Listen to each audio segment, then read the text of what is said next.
c'est rentré ici. C'est dans le bus avec les... Ah oui, donc j'ai attrapé.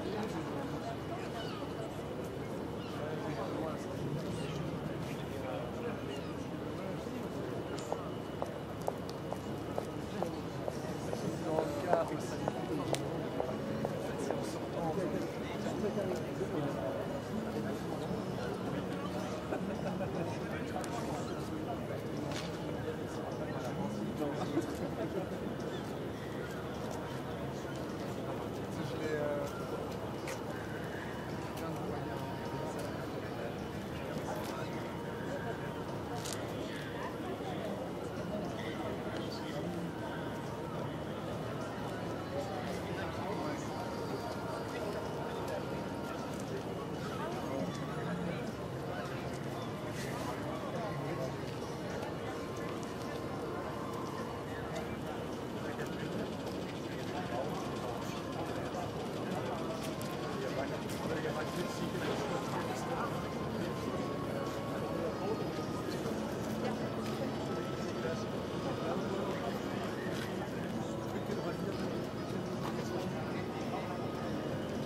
mémoire.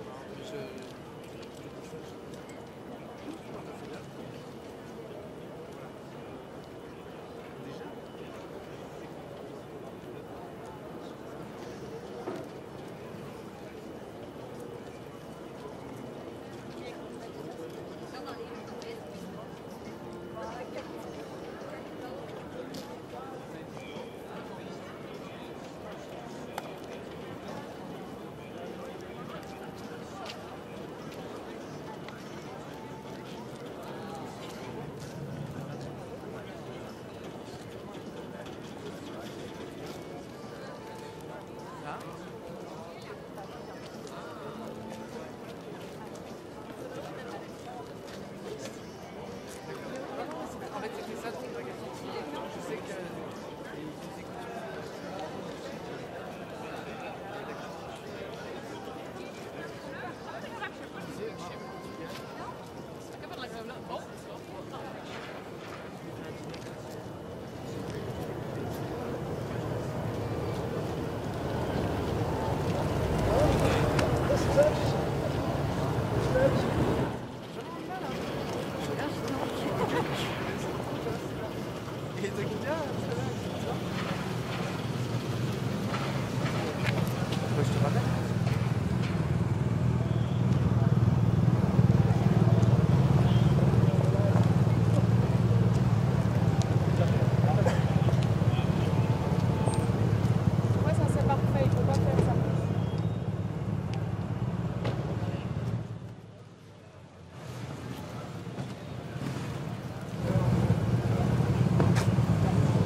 Goedemiddag. Zeer blij om hier 8 collega's samen met mevrouw van der Leyen, voorzitter van de Europese Commissie, hier te verwelkomen. Deze North Sea Summit, dat gaat over energie terug in eigen handen nemen. We hebben de voorbije maanden gezien dat als je te afhankelijk bent op het gebied van energie van andere landen, welke de impact ervan is. Deze top maakt mogelijk dat wij Europeanen het groener kunnen doen en het onafhankelijker kunnen doen. Dat doen we door met elkaar samen te werken als 9 landen, een soort Noordzee-coalitie. Maar ook door samen te werken met heel veel private partners. Hier zijn meer dan 120 bedrijven die tonen wat wij kunnen op het gebied van innovatie in Europa. En die aantoont dat als we samenwerken, we onze energietoekomst in eigen handen kunnen nemen. Veiligheid is ook een zeer belangrijk onderwerp op deze top. Onze infrastructuur, ja, dat is een strategische infrastructuur die zou kunnen blootgesteld worden aan bijvoorbeeld sabotage of spionage. Ook daar gaan we heel nauw samenwerken met de verschillende landen. Maar dus bijzonder blij om mijn collega's hier in Ostende te verwelkomen. Ostende die echt een van de belangrijkste havens is om van de Noordzee de groenste energiefabriek van de wereld te maken. Très content de pouvoir accueillir 8 de mes collègues ensemble avec la présidente de la Commission européenne ici à Ostende. Ostende est un des ports principaux pour faire de cette mer du Nord l'usine la plus verte du monde d'un point de vue de génération d'électricité et d'énergie. Le but, c'est de reprendre le contrôle sur notre énergie, une énergie qui sera plus verte et aussi plus indépendante. Trop de dépendante d'un point de vue énergie, on a vu que ça peut mener à beaucoup d'instabilité. Travailler ensemble entre les 9 pays, mais aussi avec beaucoup de partenaires internationaux de sociétés privées. Plus que 120 entreprises sont ici et c'est vraiment le meilleur de notre savoir-faire et d'innovation qui est ici. Le sujet de sécurité est un sujet très important aussi. On sait que nos infrastructures dans la mer du Nord sont prônes à de l'espionnage ou au sabotage. Et donc travailler ensemble dans ce domaine dans les mois qui viennent sera un sujet très très important. Very happy to welcome as a Belgian Prime Minister here colleagues of 8 other countries together with the President of the European Commission to form this North Sea coalition at this North Sea Summit. We've seen over the past months what the impact is if you are too dependent on outsiders for the supply of energy. We show here, by working together, that we can make our electricity greener and more independent. We do this by working together with this North Sea coalition. We do this also by working together with private partners. Incredibly proud to have more than 120 private companies here. They really are the best of what we can show on the dimension of development and of innovation. The topic of security will be at the center stage here as well. The infrastructure in the North Sea, being it the offshore windmills, but also the cables and the pipes on the ground, are prone to sabotage or to espionage.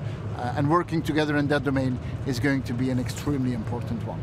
What we show here is what we can do together as European countries, and the value of this North Sea coalition is a very important one. Thank you.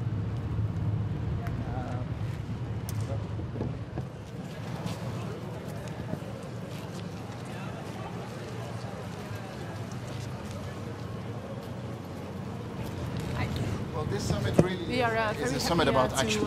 The previous summit in Ashburg was a really important one where commitments were being made by 4 countries. We have enlarged this coalition now to 9 countries in total. The main topic here is not so much new commitments. The main topic is how do we get it to action? And that means that we need to standardize, we need to work better together, we need to synchronize the supply chains much better. This summit really is about how do we get it implemented. And the goals are very ambitious goals. By 2030 we need to have more than 130 gigawatts of offshore wind capacity in the North Sea, and by 2050 will be more than 300 gigawatts. Secondary element, but definitely as important as security, is securing our infrastructure. This infrastructure is an incredibly important one, being it the offshore windmills, the cables on the ground, the pipelines on the ground. We know that they are prone to sabotage and to espionage, and so working together on securing our infrastructure will be a key topic. Thank you. What is the biggest impact made in Europe, or is it probably have new supply? Well, this is a part of our answer to what is happening in the rest of the world, to the Inflation Reduction Act, but also to the geopolitical tensions that are coming. And we as European countries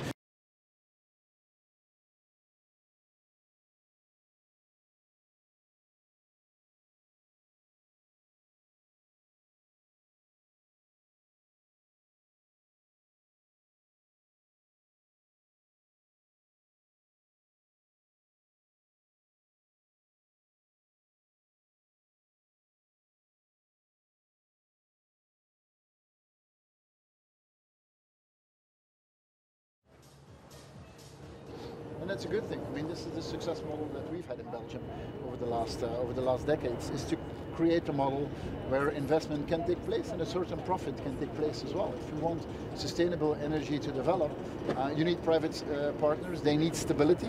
That we can definitely help on. But this is going to be about massive investments. We as government need to create the environment where those investments can take place, and the private sector plays a key role in that. Thank you. Pardon? Premier, heugelijke dag. U heeft al gezegd, geen aankondigingspolitiek nu.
Good to see you. We're surprised. You were distracted by the ship. I saw the ship, then I went like, where is he?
Goedemiddag. Zeer blij om hier 8 collega's samen met mevrouw van der Leyen, voorzitter van de Europese Commissie, hier te verwelkomen. Deze North Sea Summit, dat gaat over energie terug in eigen handen nemen. We hebben de voorbije maanden gezien dat als je te afhankelijk bent op het gebied van energie van andere landen, welke de impact ervan is. Deze top maakt mogelijk dat wij Europeanen het groener kunnen doen en het onafhankelijker kunnen doen. Dat doen we door met elkaar samen te werken als 9 landen, een soort Noordzee-coalitie. Maar ook door samen te werken met heel veel private partners. Hier zijn meer dan 120 bedrijven die tonen wat wij kunnen op het gebied van innovatie in Europa. En die aantoont dat als we samenwerken, we onze energietoekomst in eigen handen kunnen nemen. Veiligheid is ook een zeer belangrijk onderwerp op deze top.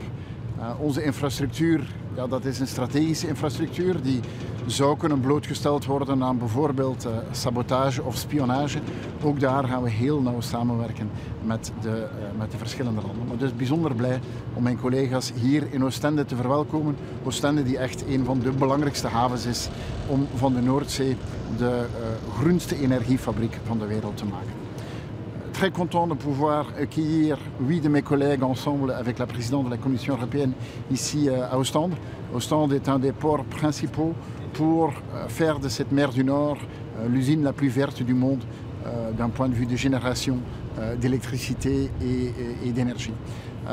Le but, c'est de reprendre le contrôle sur notre énergie, une énergie qui sera plus verte et aussi plus indépendante. Trop de dépendante d'un point de vue énergie, on a vu que ça peut mener à beaucoup d'instabilité.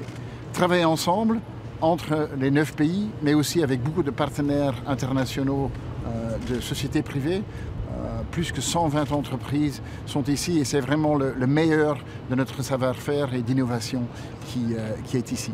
Le sujet de sécurité est un sujet très important aussi. On sait que nos infrastructures dans la mer du Nord sont prônes à de l'espionnage ou au sabotage. Et donc travailler ensemble dans ce domaine dans les mois qui viennent sera un sujet très très important.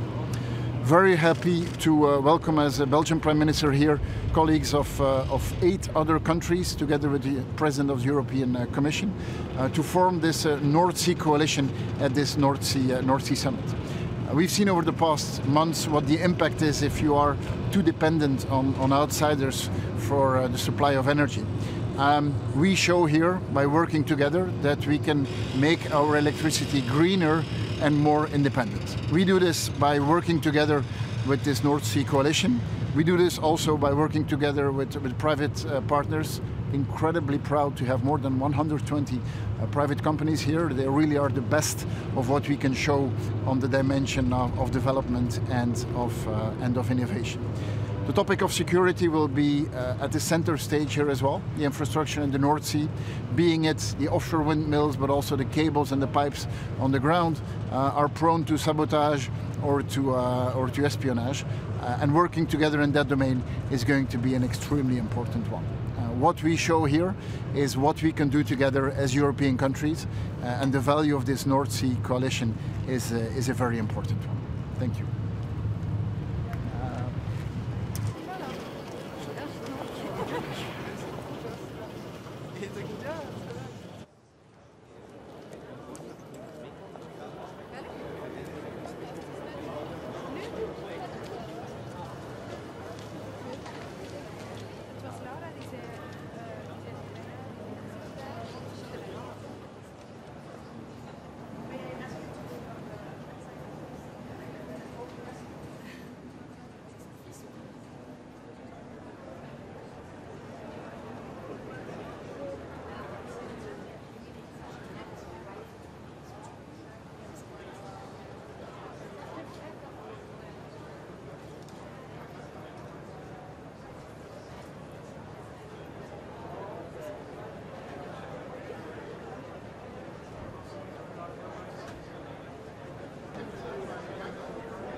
vous voyez, hein, il y a des surprises. Hein. Mais justement parce que tout ce qui est offshore et vent ne concerne surtout les pays pour pouvoir le produire qui ont des mers. Je suis le seul qui n'ait pas de mer. J'espère qu'il y en a d'autres qui vont suivre les initiatives parce qu'il faut des fonds pour financer tel projet et c'est pour ça que je suis là. Vous apportez les fonds? Moi j'apporte des sous et puis je récupère un peu d'énergie et puis c'est pour avoir un programme ambitieux au niveau européen. Et c'est pour ça que je suis là. J'ai pas de mer, je l'avoue. J'ai beaucoup d'autres choses, mais j'ai pas de mer. Les industriels réclament que les pays européens, en particulier vous neuf, investissiez beaucoup plus dans les infrastructures. Est-ce que ça fait partie des préoccupations premières qui vous poussent à être là aujourd'hui et à avoir accepté l'invitation à ça? Moi je fais partie de toute façon de ceux qui suis convaincus. Alors lui il a plein de choses le Norvégien, hein. Il y a plein de vent, gaz. on en a plein de vent. Oui, moi j'ai pas de mer, tu vois, c'est une injustice. Oui, les infrastructures. Les infrastructures au Luxembourg, tout ce qui est vraiment renouvelable, c'est quelque chose qui est une priorité pour mon gouvernement. J'ai annoncé aussi qu'on est en train de, avec l'éolien par exemple, on a fait x6, on a vraiment beaucoup augmenté aussi solaire. Et en fait aujourd'hui, je ne sais pas comment c'est en Belgique, mais chez moi c'est plutôt l'exception la photovoltaïque. Et j'ai envie que ce soit la règle, donc on va préfinancer aussi pour les gens qui ne peuvent pas se le financer. Et puis au bout d'un certain temps, ce sera leur. J'aimerais bien que, bon, moi j'ai des élections en octobre, mais si ça se passe bien, qu'à la fin de la prochaine législature, le non photovoltaïque soit l'exception et pas la règle comme c'est aujourd'hui. Et ici on est ensemble avec les collègues, il y a plein de pays. Et moi je vous dis, je fais partie de celui qui n'est pas de mer, mais qui a des sous pour investir dedans. Je veux dire, c'est pas que j'en ai plus que les autres, mais je crois en renouvelables, et c'est pour ça que je suis là. Et justement, vous avez à côté de vous, encore une fois, comme souvent Emmanuel Macron, vous avez un sommet spécifique sur l'énergie. On dit qu'un parc en mer offshore, c'est l'équivalent d'un réacteur nucléaire. Est-ce que ça peut faire partie aussi du débat sur cette énergie-là? Vous savez que tout ce qui est alternatif au nucléaire est bien. Le nucléaire n'est pas durable, c'est pas sûr. Surtout les déchets, on ne sait toujours pas quoi en faire. Et c'est après beaucoup d'années, donc moi je soutiens chaque projet qui montre qu'il y a des alternatives au nucléaire. Lui va vous dire le contraire, mais je crois que l'un et l'autre se complètent. Mais il vient quand même aujourd'hui, alors qu'ils partent de très loin, les Français, sur l'éolien. Oui, mais c'est pas pour ça qu'il ne faut pas le faire. Tout ce qui est renouvelable et sûr a quand même plus d'avenir que ce qui est pas clean et pas sûr, quoi. Voilà. Merci, à vous, au revoir. Oui, bonjour.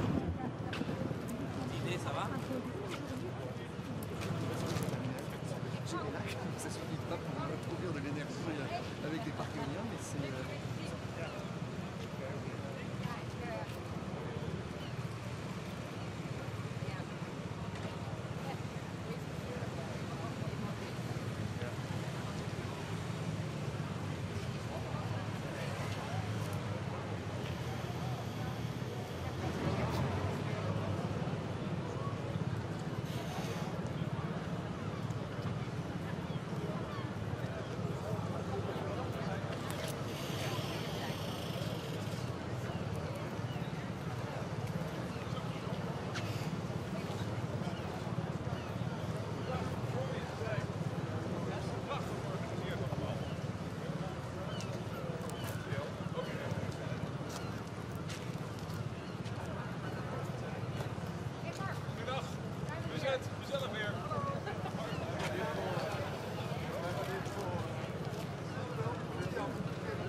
Die poten dan dat je wel bent. Dat een beetje meer raar iedereen. Alvast op dit pot. Alles. Kijk, ja, ze hebben zie niks. En dat is deze vloot daar. Maar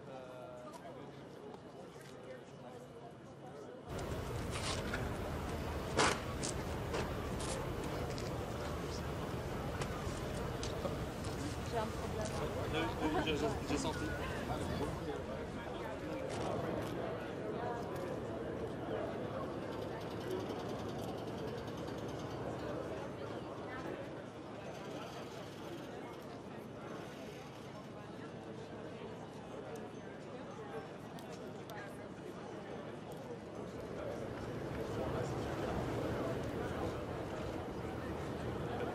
Il fait pas de clic. Il fait plus de clic. Attends, on va le faire comme ça. On va changer la perspective un petit peu. Oups. Cool. Ah bah t'en as un autre.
Je vais leur demander aussi d'aller là.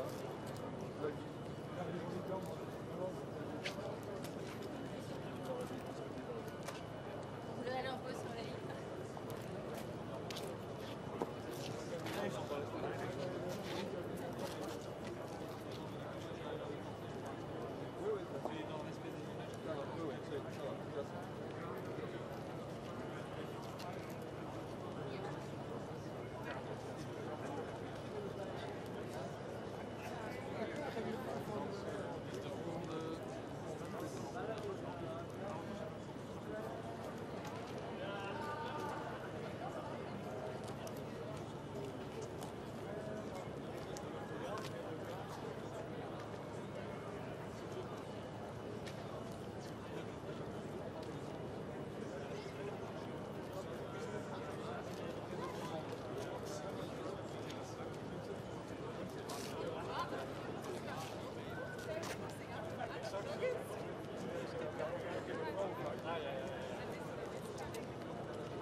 relation d'accord avec Yann Nouvelle. Comme Inès avait demandé, chaque délégation qui vienne, s'ils veulent donner une explication, donc le reste arrive. Mais vu qu'il y a encore ça, plus ça, déjà,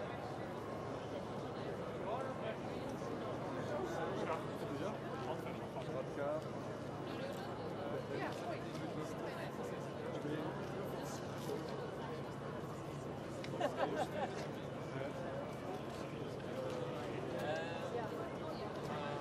Bon, we toe even bij. We moeten even wat nou te kijken wat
er la délégation.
Was bedeutet der heutige Tag für die Menschen in Europa?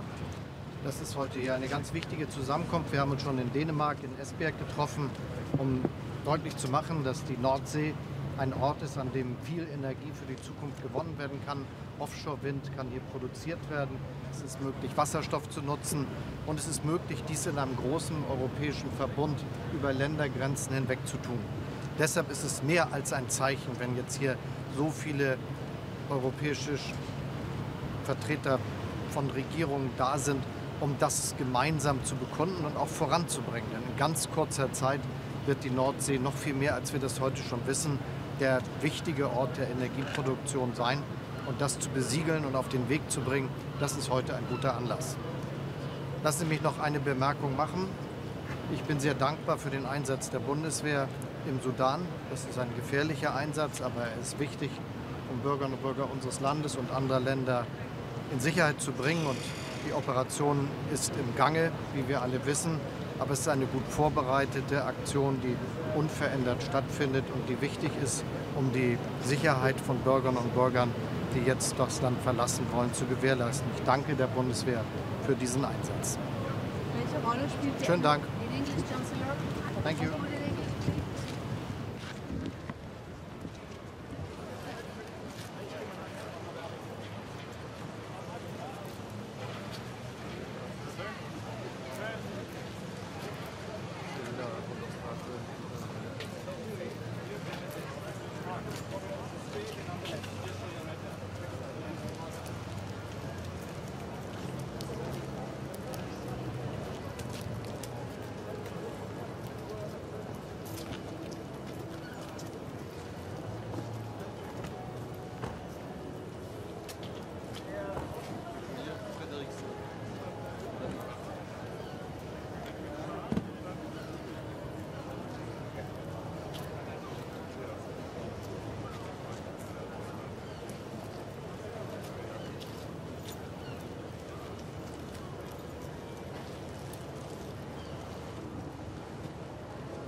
What are you expecting from today's conference?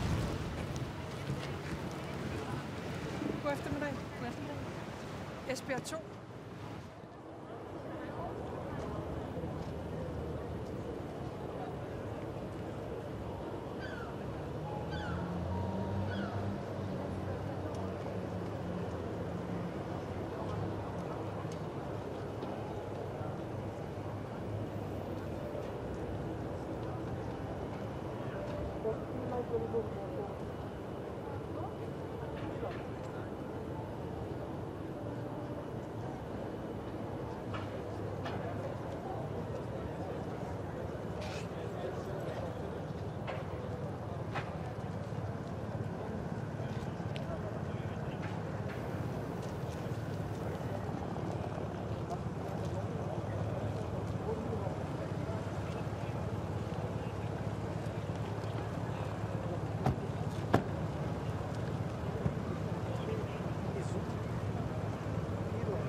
Monsieur le Président, bonjour.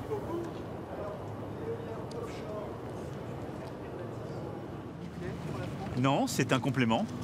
Et d'ailleurs, on a toujours défendu cette position consistant à dire que si on veut réussir notre transition et la neutralité carbone 2050, on a besoin de 3 piliers. La sobriété énergétique, consommer moins. Le renouvelable, c'est notre objectif, et en particulier, on apportera notre contribution justement aux objectifs du jour. On a des objectifs et un plan éolien et aussi de production et d'assemblage.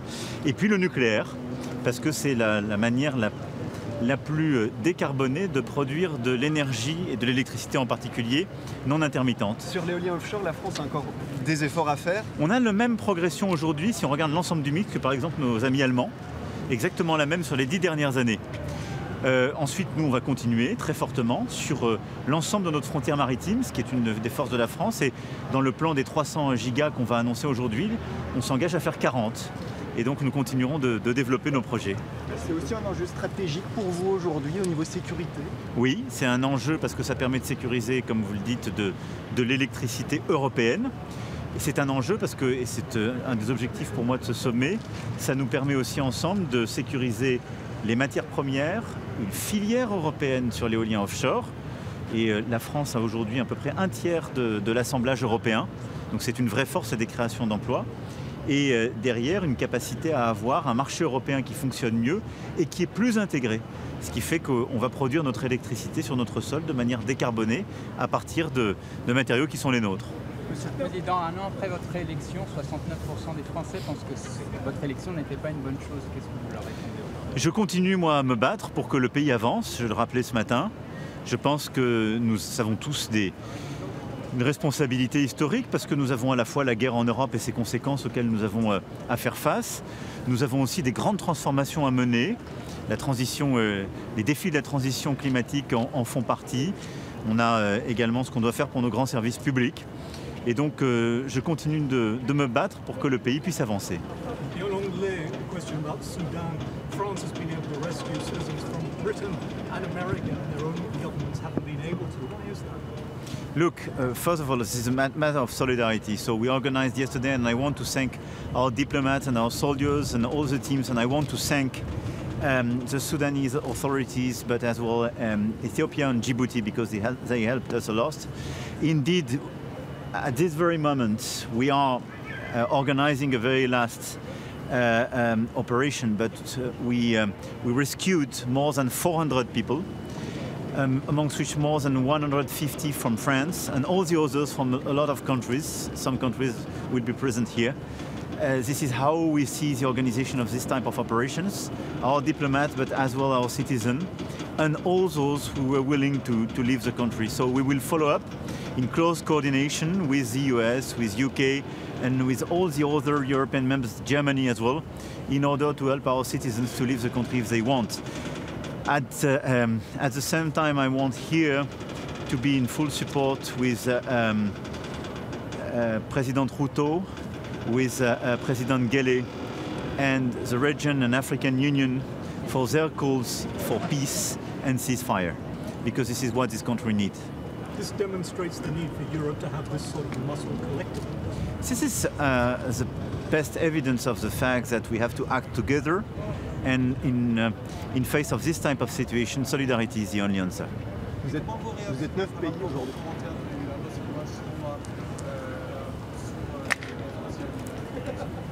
Je crois vraiment sur ce sujet que tout a été dit, le Quai d'Orsay a réagi et les autres pays aussi. Nous connaissons l'histoire et nous sommes attachés aux frontières internationalement reconnues. Je me garderai dans les moments que nous vivons d'affaiblir quelque chose cette position et je pense que ce n'est pas la place d'un diplomate de tenir ce type de langage. Donc pleine solidarité aux pays qui ont été attaqués dans la lecture de leur histoire et leurs frontières. Nous sommes aux côtés de nos amis européens et alliés qui ont eu un passé si douloureux au XXe siècle comme au XIXe siècle et qui aujourd'hui sont des États souverains dont les frontières sont intangibles. Vous êtes 9 pays aujourd'hui. Merci beaucoup. C'est vraiment ramener un jour en nez ces discussions à 27 à Bruxelles. C'est aussi de continuer, c'est pour ça que la présidente de la Commission européenne est là, et c'est de poursuivre cet effort pour en effet les énergies renouvelables, le nucléaire et la sobriété énergétique. Vous allez bien? Oui. Parce que c'est votre dernier jour à nos côtés. C'est un de mes les derniers jours et pour vous, c'est l'anniversaire de votre réélection. Est-ce que vous avez les moyens de rebondir aujourd'hui? Il n'y a plus d'argent magique, il n'y a pas de Il n'y en a jamais eu. à l'horizon. Voilà. Est-ce que vous avez les moyens de rebondir? Mais oui, on avance. D'abord, on a des résultats. Je me disais, nous avançons. Et beaucoup des engagements qui ont été pris donnent lieu à des résultats. Nous tenons nos objectifs, par exemple de réduction de gaz à effet de serre. Nous tenons nos objectifs de création d'emplois, de réindustrialisation. Nous tenons nos objectifs de restauration des services publics comme les maisons France Service, qui était un engagement pris après la crise des Gilets jaunes. Et donc nous devons continuer d'avancer. Et c'est pourquoi je veux continuer de me battre sur les grands projets du pays, les grands chantiers. Le chantier de la réindustrialisation et de la création d'emplois. Et nous aurons encore à le développer pour lutter contre justement le chômage de longue durée dans notre pays, pour continuer de créer des emplois. Et on aura dans les prochains jours et les prochaines semaines des échéances importantes. La France reste le pays le plus attractif d'Europe. On aura dans quelques jours avec Choose France des grandes entreprises qui viennent investir en Europe. Nous avons les grands chantiers en effet justement de la décarbonation de notre économie. L'éolien en mer, je suis là pour le défendre. On a ouvert la première grande ferme au large de Saint-Nazaire, on va en développer d'autres. On a aussi un vrai chantier parce qu'on crée des dizaines de milliers d'emplois en France dans ce secteur. La France a environ 30% de l'assemblage de l'éolien en mer européen. Le nucléaire qui va créer des dizaines de milliers d'emplois dans les prochaines années. Et donc c'est ces grands chantiers, cette puissance qui va nous permettre aussi de réinvestir dans la santé, dans l'école. Je serai dès demain sur le terrain pour défendre les questions de santé, la lutte contre les déserts médicaux, pour nos urgences en Eure-et-Loire. Et donc on avance et on se bat. C'est ça qui compte, c'est que le pays continue d'avancer, de progresser et son unité se fera par une force plus grande chaque jour. Et l'immigration aujourd'hui, c'est un seul texte parce qu'il y a un mois, vous vouliez découper ce texte. Qu'est-ce qui a changé en un mois?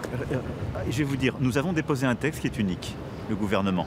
J'ai dit notre disponibilité, si c'était plus simple, c'était la proposition du ministre de l'Intérieur il y a un mois, de dissocier des sujets.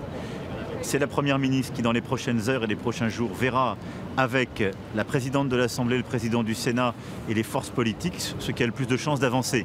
Nous, il faut prendre toutes les mesures non législatives utiles pour le pays.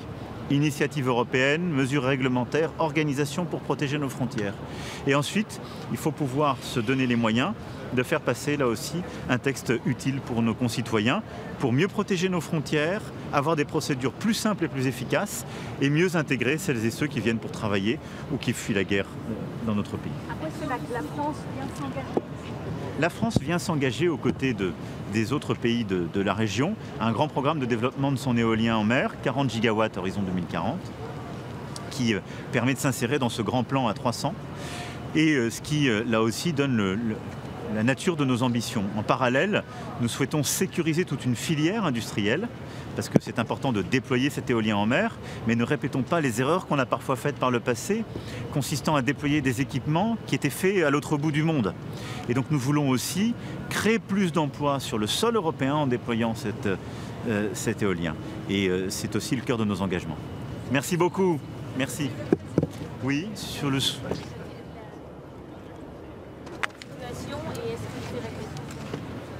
Écoutez, nous avons plusieurs vols qui ont été faits, ce qui nous a permis d'évacuer un peu plus de 400 ressortissants internationaux, dont un peu plus de 160 Français.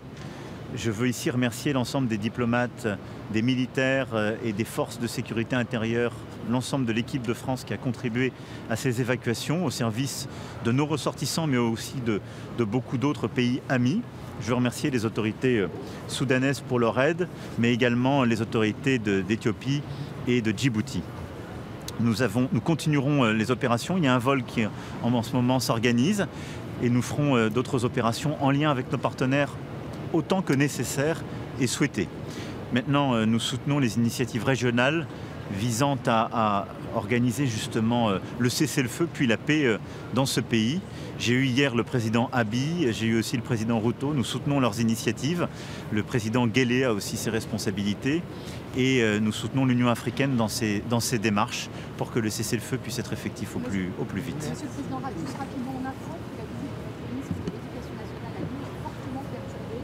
Une de vos ministres a dû annuler ses déplacements. Est-ce que vous craignez que ces multiplications finalement d'incidents Non, je pense qu'il faut continuer d'avancer au service du pays et je l'ai toujours dit, les désaccords ou les protestations sont tout à fait légitimes en démocratie. L'incivisme qui consiste à couvrir des voies ou empêcher les gens de faire leur travail est inacceptable. Et donc ça n'empêchera pas le gouvernement d'avancer, ni votre serviteur. Merci beaucoup. Monsieur le Président, une dernière question.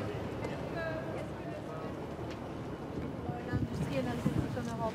D'abord, il signifie la capacité à produire tous ensemble de l'énergie décarbonée avec ce grand plan d'éolien offshore que nous annonçons et dans lequel nous contribuerons tous. Ensuite, il signifie notre volonté aussi de bâtir une filière qui produit justement ces fermes éoliennes offshore en Europe. La France y est très engagée pour permettre de créer de l'emploi industriel au service de cette ambition. L'une des grandes reproches de l'industrie, c'est que la politique européenne ralentit tout. Qu'est-ce que vous répondez? Et je crois au contraire que quand on agit ensemble et qu'on fait les choses de manière simple en intégrant nos réseaux, on crée des vrais mouvements d'accélération par nos investissements et nos règles communes. Merci beaucoup.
paradox.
great opportunity, and I think it's highly needed, and it's focused on making progress on offshore wind, and Norway has a lot to contribute.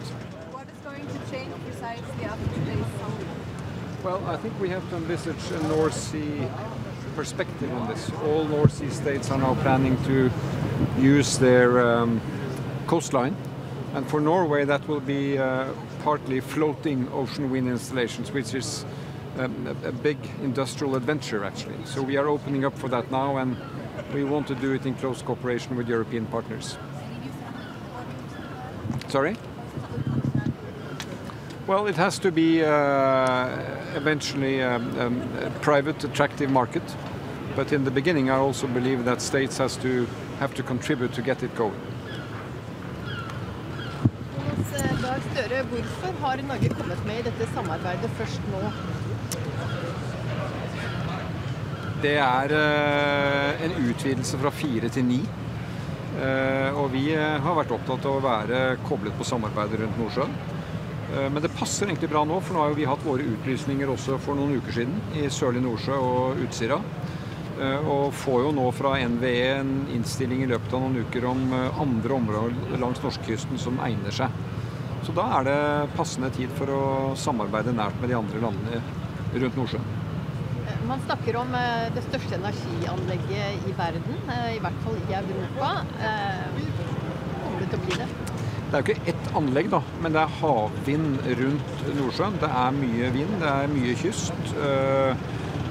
Og veldig mye av dette vil jo handle om å ha et samarbeid, hvordan de utnytter ressursene. Og så har vi jo vært tidligere I dag og sett hvordan denne fornybare kraften kan brukes til å produsere hydrogen, kan erstatte kull, olje og gass på sikt. Og det jo det som må til for å nå klimamålene. Så det kommer til å bli vekke internasjonalt oppsikt, tror jeg, hvis disse landene rundt Nordsjøen får til det samarbeidet, og det skal vi bidra til. Når kan vi se de første havvindturbinene I dette samarbeidet? Det jo hvert land som må gjøre sine beslutninger. For 2-3 år siden snakket man om at det ville komme ut på 30-tallet. Nå mener jeg vi må ha helt klare ambisjoner om å se det på denne siden av 30-tallet. Vi har jo mål om 30 gigawatt. For å oversette det, så vil det handle om opp mot 1500 møller langs hele kysten. Så det et stort industrielt prosjekt de neste 15 årene, og nå vi I gang. Hvem skal betale for disse da, investeringene? Ja, det et stort privat marked dette. Vi ønsker å få de store industriselskapene med. Vi har en leverandørindustri I Norge som kan spille en viktig rolle. Vi har verft, vi har jo fantastisk dyktige fagfolk som har bygget de største plattformene og har kunnskap om hvordan denne teknologien brukes. Men I en startfase så må også det offentlige være med å komme I gang. Sånn det jo ofte med ny teknologi, at vi må jobbe I godt partnerskap på den måten. Men på sikt så skal dette også bli lønnsomt og noe for privat industri. Så har vi sett at strømkabler I Norge omstridt. Dette kommer til å innbefatte flere strømkabler. Hvor vanskelig blir det, tror du? Det jo vanskelig I den grad det knapphet på kraft, og det forstår jeg veldig godt. Vi skal jo ikke bygge nye strømkabler vi har bestemt oss for. Og den første havvindproduksjonen vil jo komme rett inn til Norge, men så her vil det bli produsert så mye etter hvert at det veldig fornuftig med et samarbeid med landene rundt. Men vårt ansvar jo å bidra til at Norge får ny fornybar kraft I land, til industrien, til husholdningene, til deg og meg, slik at vi I tillegg til vannkraften vil ha denne kraften som en viktig kilde. Men dette jo det man kaller en uregulerbar kraft, for det dager det ikke blåser. Og da det viktig at du har et godt utviklet samarbeid med landene rundt oss. Ja, men betyr det at det ikke skal bygges strømkabler som går til Europa fra disse vindturbinene? Nei, strømkabler, da sikter jeg jo til det som vi har hatt diskusjon om nå, kabler fra norsk kraft som går til andre land. Det viktig for oss nå, for å sikre vår forsyningssikkerhet. Men en del av denne havvindpotensialet som kommer nå, vil være I samarbeid og utveksling med landene rundt oss. Det jeg helt sikker på, for det kommer så mye kraft. At det men mer... da blir det flere strømkabler? Ja, men det jo ikke strømkabler, det jo da kraft som kommer, noe kommer inn til Norge, og noe kan gå over også ut til andre. Det jo dette som skal være et nettverk rundt Nordsjøen. Men sånn det jo med strømkabler I dag også? Jo, men det går jo da fra norsk vannkraft. Så det forskjellig. Dette jo da fordeling av den store potensialet som havvinden Men vårt mål er å sikre at vi får kraft og kan ha stabile, lave priser i Norge. Og derfor så satser vi på dette, og det er stor interesse også fra industrien.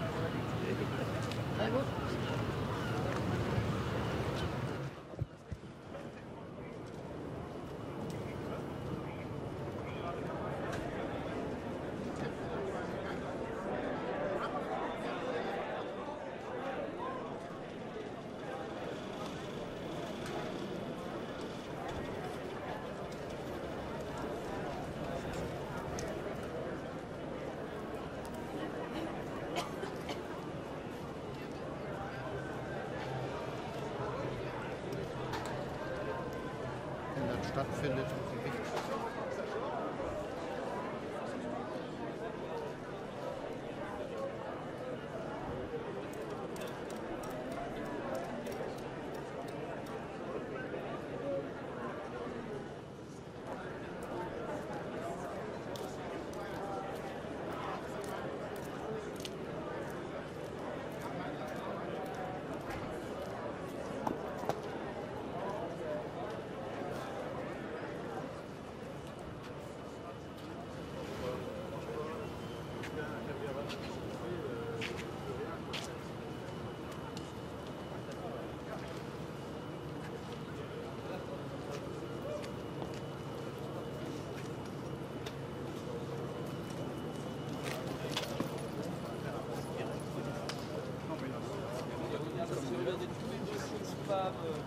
J'ai regardé tous les dossiers spam 50 fois.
En fait,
ça va.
this beautiful day in Ostend. There's still some, we'll start a press conference shortly. There's still some seats in the front, so don't be shy and pick a seat. Thank you.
Start our press conference. Thank you very much for your patience.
Ladies and gentlemen, good afternoon.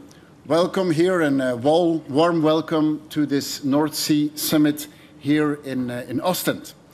The city of Ostend is a city with a rich European history, influences, Belgian influences, Dutch influences, French, British, and many other European influences, such as so many places in Belgium. But above all, one of the cities which is the main gateways to the offshore energy industry that we see developing at such a sprawling speed over the last years. Here in Ostend, we follow up to the first North Sea Summit, which took place in Esbjerg. And so first of all, dear Mette, I would like to thank you for the excellent initiative that you took in Esbjerg, and really thank you for passing the torch to us to use the platform that you created. We met in Esbjerg. Since over 1 year, we have made such a progress. First of all, well, this coalition of 4 countries has become a bit larger. Extremely happy to welcome Ireland, France, Norway, and our virtual North Sea country of Luxembourg. Extremely happy to have you here, and I think this is a moment more than ever. This is a moment where, as European countries, we demonstrate what we are capable of. We demonstrate it to our citizens and to our enterprises, and we demonstrate it to tackle one of the biggest challenges of our times. First of all, we show that the climate crisis can be addressed. Secondly, we show that we can pass from innovation to action. Third, We show that we can produce affordable energy for our citizens and for our companies. And we also show that we as Europeans, we take our own destiny in our own hands. Let's face it, the only way to achieve real progress on transformation is by working together as European countries. And when we work together, we are capable of so much. Working together, this is very concrete. This means building interconnections, strengthening our green electricity grid. We have achieved more than anyone could have imagined. And look at what we did over the last year. If we would have said 1 year ago that we would have gotten this far in disconnecting from fossil fuels from Russia, no one would have believed that we would have been able to do this. Today, this summit marks an important milestone. A milestone to make of the North Sea the biggest green power plant in the world. We aim for a capacity of 130 gigawatts by 2030, 300 gigawatts by 2050. By then, we will be able to provide electricity for 300 million households on the European continent. Our goal is to deliver a greener Europe, a Europe which is energy independent, and a Europe that can grow in a sustainable way, that can continue creating jobs, and especially that can keep heavy industry, chemistry, and all these activities here on the European continent. Dear Ursula, we are extremely happy to have you here as the President of the European Commission. We know that we can count on you in pushing us and being ambitious, in helping us in standardizing, and really helping us to go from innovation to standardizing to implementing. And we know that we have you on our side, and we're extremely happy of the driving force that you have shown over the past years. Of course, we cannot do this alone. You will see here heads of governments, heads of states, but the real force we have is our private sector. And I'm extremely happy at this summit to have more than 120 of our finest companies who are present here, who will be working together between them, but also often in a public-private partnership, to making sure that we can realize the things that we announce. Very often when we announce things, it's very good. When you realize them, this is where we really make the effort. So I would like to thank all of you, and I will start with giving the word to Mette. You did an incredible effort last year in organizing it in Ashburg. We were really impressed by the gigantic turbines. We wanted to show something which was a bit impressive as well, which is our ships. But really happy, Mette, to have you back here and that you started this initiative. Thank you so much. Last year we met in Esbjerg in Denmark to kickstart our political vision for the North Sea as a green power plant for Europe. And thank you, Alexander, for inviting us today to take our vision further on now. I think today we are taking an important step in realizing our common ambition. 9 countries from the North Sea region are committed to offshore wind and green transition as the future of our energy supply in our countries. We are raising the bar. 300 gigawatt of offshore wind in the North Sea by 2050, the largest electricity system in Europe. It's offshore, it's green, and it is European. Last week, the Danish government committed to an even faster build-out of offshore wind. A 5-fold increase in production from offshore wind. We are speeding up green transition in Denmark. And I think all of us need to speed up our green ambitions for, of course, a number of good reasons. First of all, because of Russia's brutal war in Ukraine, it has made it absolutely clear that we need to produce more energy ourselves. We urgently need to combat climate change for a second reason, and more green energy will strengthen our energy security as Europeans, and of course also provide reliable energy prices for our households and for our businesses. But there are still some barriers to the green transition. We must secure our supply chains. We have to build the European industry stronger. We need to reduce the bureaucratic rules. And we have to align what we want when it comes to biodiversity and the environment and the ambitions we have on climate. I think all these are important discussions we also have to do with our businesses. So we need to keep on going forward. We have to do it together. And this is what we seek to do today here. So thank you once again, Alexander, for inviting us. Thank you, Mette. Ursula, I talked about the leadership role you take, and you've led us through the different crises. This crisis is one which we can use to make a step forward, and really happy that you, that with plans like the Green Deal and so on, you've shown the direction. Extremely happy to have you here among us.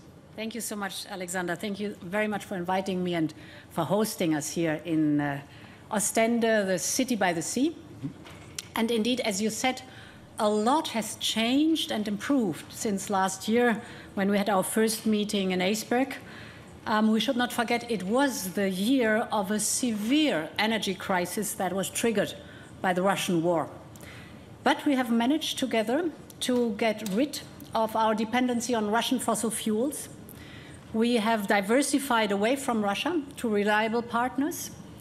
The European people have saved 20% of their energy consumption, but most importantly, we have massively invested in renewables.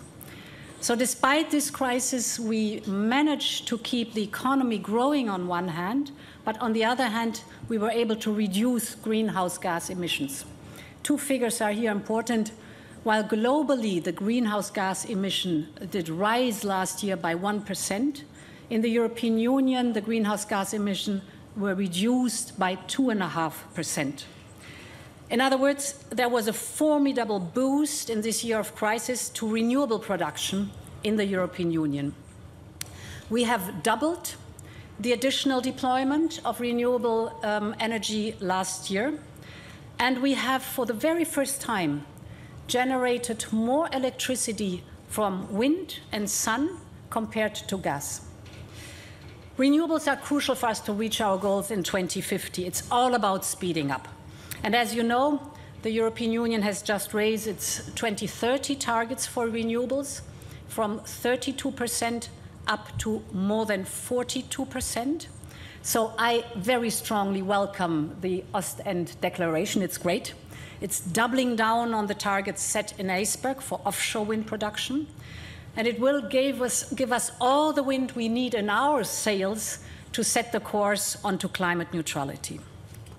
The European Commission will help to deliver on these targets. And this is why we have the Green Deal Industrial Plan. All our proposals to implement this industrial plan are on the table now. First, the Net Zero Industry Act that will help to create a conducive environment for clean tech industry. It will support innovation and, very important, the manufacturing at scale of clean tech. Second, our reform of the electricity market design will incentivize the use of renewable compared to fossil fuels. And third, our Critical Raw Materials Act aims at securing the supply of the materials that are so badly needed to build wind turbines and other clean tech. One very last point on renewable hydrogen. I'm very glad that we have stepped up the ambition on renewable hydrogen. Green hydrogen can be the game changer for Europe, our industries, and our economy. And the North Sea region has the potential to produce massive amounts of green hydrogen and to become the main corridor for imports. So, of course, I am very happy, and I would like to invite the countries here today to work on cross-border hydrogen projects. The Commission is ready to support as much as possible, and in parallel we will make sure that the hydrogen bank that we will create is operational by the end of this year to create a full-fledged European hydrogen market. So in sum, Europe has become the house of renewables, and the North Sea is becoming the powerhouse of Europe. Thank you. Thank you. Alors, Emmanuel, quel plaisir que la France vient de rejoindre la coalition de la mer du Nord, un pays avec tellement d'expertise au niveau d'énergie et qui voit le potentiel des éoliennes, et donc extrêmement heureux de t'avoir ici à Ostend. Merci beaucoup, merci Monsieur le Premier ministre, cher Alexander, pour l'accueil, et heureux d'être ici à Ostend, et merci Madame la Première ministre, chère Metteux, d'avoir initié cette alliance. En effet, beaucoup de choses ont été dites, mais à neuf et avec le soutien de la Commission européenne, je crois que la stratégie qui est déployée ici est cohérente avec notre triple objectif. Plus de souveraineté, tenir nos objectifs en matière de climat et continuer à défendre l'industrie européenne. Et ces trois objectifs sont conciliables en déployant des programmes tels que celui-ci. Avec en effet cette volonté commune de produire 300 gigawatts à hauteur de 2050 et des coopérations dans tous les domaines, nous nous mettons en capacité de produire en européen par nous-mêmes justement cette électricité décarbonée et de réduire notre dépendance à des tiers et de le faire conformément à nos objectifs climatiques. À cela s'ajoute le fait qu'un tel objectif s'appuie et doit s'appuyer de manière croissante sur une expertise européenne. Et il nous faut consolider, je crois que c'est l'une des forces des coopérations qui se nouent ici et que nous voulons faire avec la Commission, eh bien, en amont comme en aval, la capacité à renforcer les industriels européens. Gagner en souveraineté, en autonomie sur les matériaux critiques et tout ce qu'il faut pour produire et assembler ces éoliennes, avoir un assemblage européen et avoir des industriels européens, nous venons d'ailleurs de le voir en termes de dragage, qui sont associés à la construction de ces grands équipements. Et derrière, eh bien, cette capacité de production nous permettra de produire de l'hydrogène vert européen pour nos industries. Et je crois que ce qui est important derrière cette stratégie, au-delà de la production d'énergie décarbonée européenne, c'est d'avoir une approche très cohérente et de se dire nous voulons une industrie européenne pour la produire. Et ne pas répliquer parfois les erreurs que nous avons pu faire il y a quelques décennies, où quand nous avons massivement déployé par exemple du photovoltaïque, nous avons importé beaucoup des matériaux dont nous avions besoin. C'est une opportunité donc en termes de résilience, de souveraineté et de Made in Europe auquel nous croyons. La France s'inscrit dans cette stratégie avec un objectif de 40 gigawatts pour ce qui nous concerne, un pacte éolien en mer qui a été signé il y a maintenant un an avec un investissement massif de 40 milliards d'euros sur les 15 prochaines années, 20 000 emplois répartis sur tout le territoire français, en particulier dans l'industrie de l'assemblage d'éoliennes sur notre sol. La clé derrière tout cela, et je crois que justement notre capacité à agir en européen sera déterminante, c'est d'accélérer les projets et leur déploiement. Un dernier mot pour dire que pour accompagner cette stratégie, il nous faut poursuivre, comme la Commission l'a lancé, une réforme du marché électrique européen, et il nous faudra développer encore plus avant les interconnexions électriques européennes, qui est un élément clé pour nous rendre encore plus efficaces. Merci beaucoup, Alexandre. Merci. Dear Olaf, you know the Belgian coast quite well by now. A few months ago you were in Zeebrugge to visit our LNG infrastructure. We've had a very long-standing partnership on the energy domain, and I'm sure that maintaining economic activity and definitely heavy industry in Europe is for you also a priority. Schönen Dank. Schönen Dank für die Initiative, dass wir hier fortsetzen, was in Esbjerg begonnen hat, und auch für die ganze Arbeit, die damit verbunden ist, denn es ist in der Tat ein ganz wichtiges Ereignis, das uns hier zusammenführt. Ich will kurz erläutern, warum die Initiative so wichtig ist. Erstens, die vergangenen Monate haben eindrucksvoll gezeigt, wie zentral es ist, dass wir in Europa in Energiefragen eng zusammenarbeiten. Denn wir sind auf unserem Kontinent und natürlich auch auf den Inseln, die davor liegen, darauf angewiesen, dass wir miteinander eng verbunden sind. Die Energieleitungen sind Lebensadern Europas. Wir produzieren Energie längst nicht mehr nur für uns selbst, sondern auch für unsere Nachbarn und umgekehrt. Nach dem russischen Überfall auf die Ukraine mussten wir uns unabhängig machen von Energieleistungen aus Russland. Das haben wir geschafft mit Unterstützung unserer Freunde und Nachbarn. Ich bin dafür unverändert sehr dankbar. Das hat mich ja auch das letzte Mal nach Zeebrugge geführt und an viele andere Orte. Zweitens gehen wir eine noch größere Herausforderung jetzt sehr entschlossen an.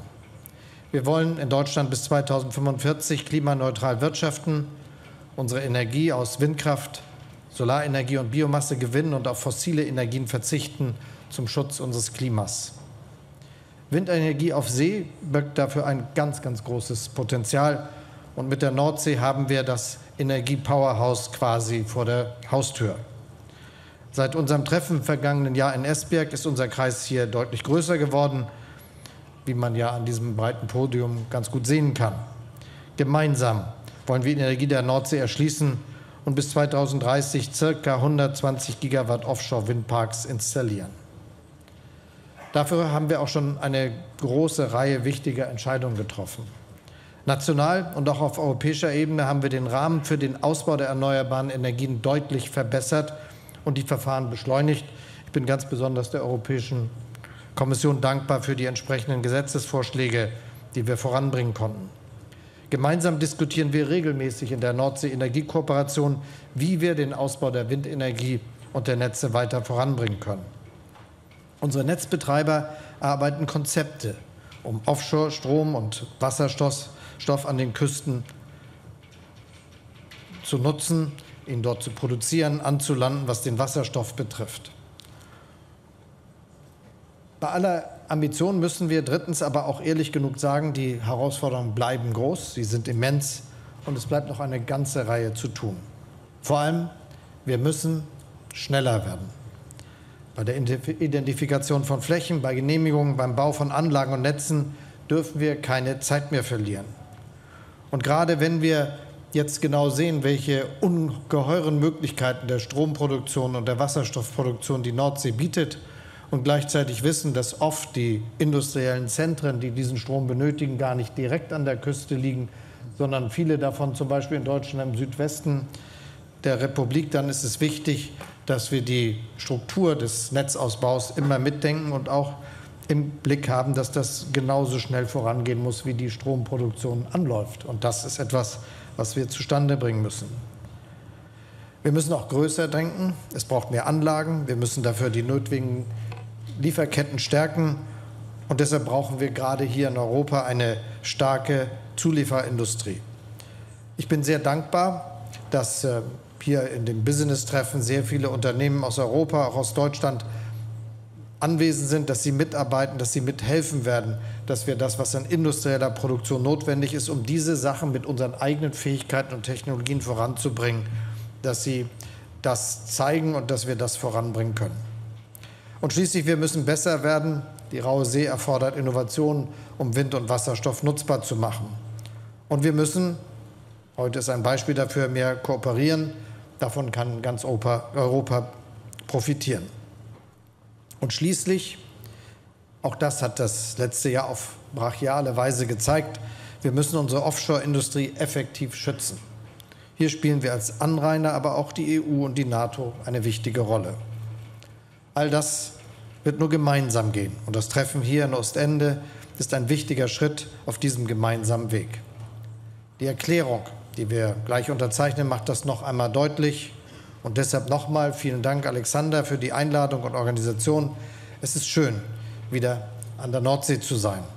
Als früherer Hamburger Bürgermeister weiß ich, das Meer verbindet die Welt. Unsere Verbindung, liebe Freundinnen und Freunde, ist stark und wir profitieren alle davon. An die Arbeit. Thank you, Olaf. Dear Leo, technically you're not really a North Sea country either, but wind energy is something which Ireland knows extremely well. Mostly onshore up to now, but the offshore potential, of course, is a huge one, and extremely happy that you're part of this coalition now as well. Go ahead. Thank you, Alexander. Agus Germalga Tom an Osach Fen Shaw in Ostend anew, con an Ostend Declaration of Shinu, Harkian Realtus Heron, Agus Winter Heron, son Royd Agus, son an Tauki. My thanks to Alexander for the invitation to be here at today's summit and the opportunity for us in Ireland to join the Ostend Declaration.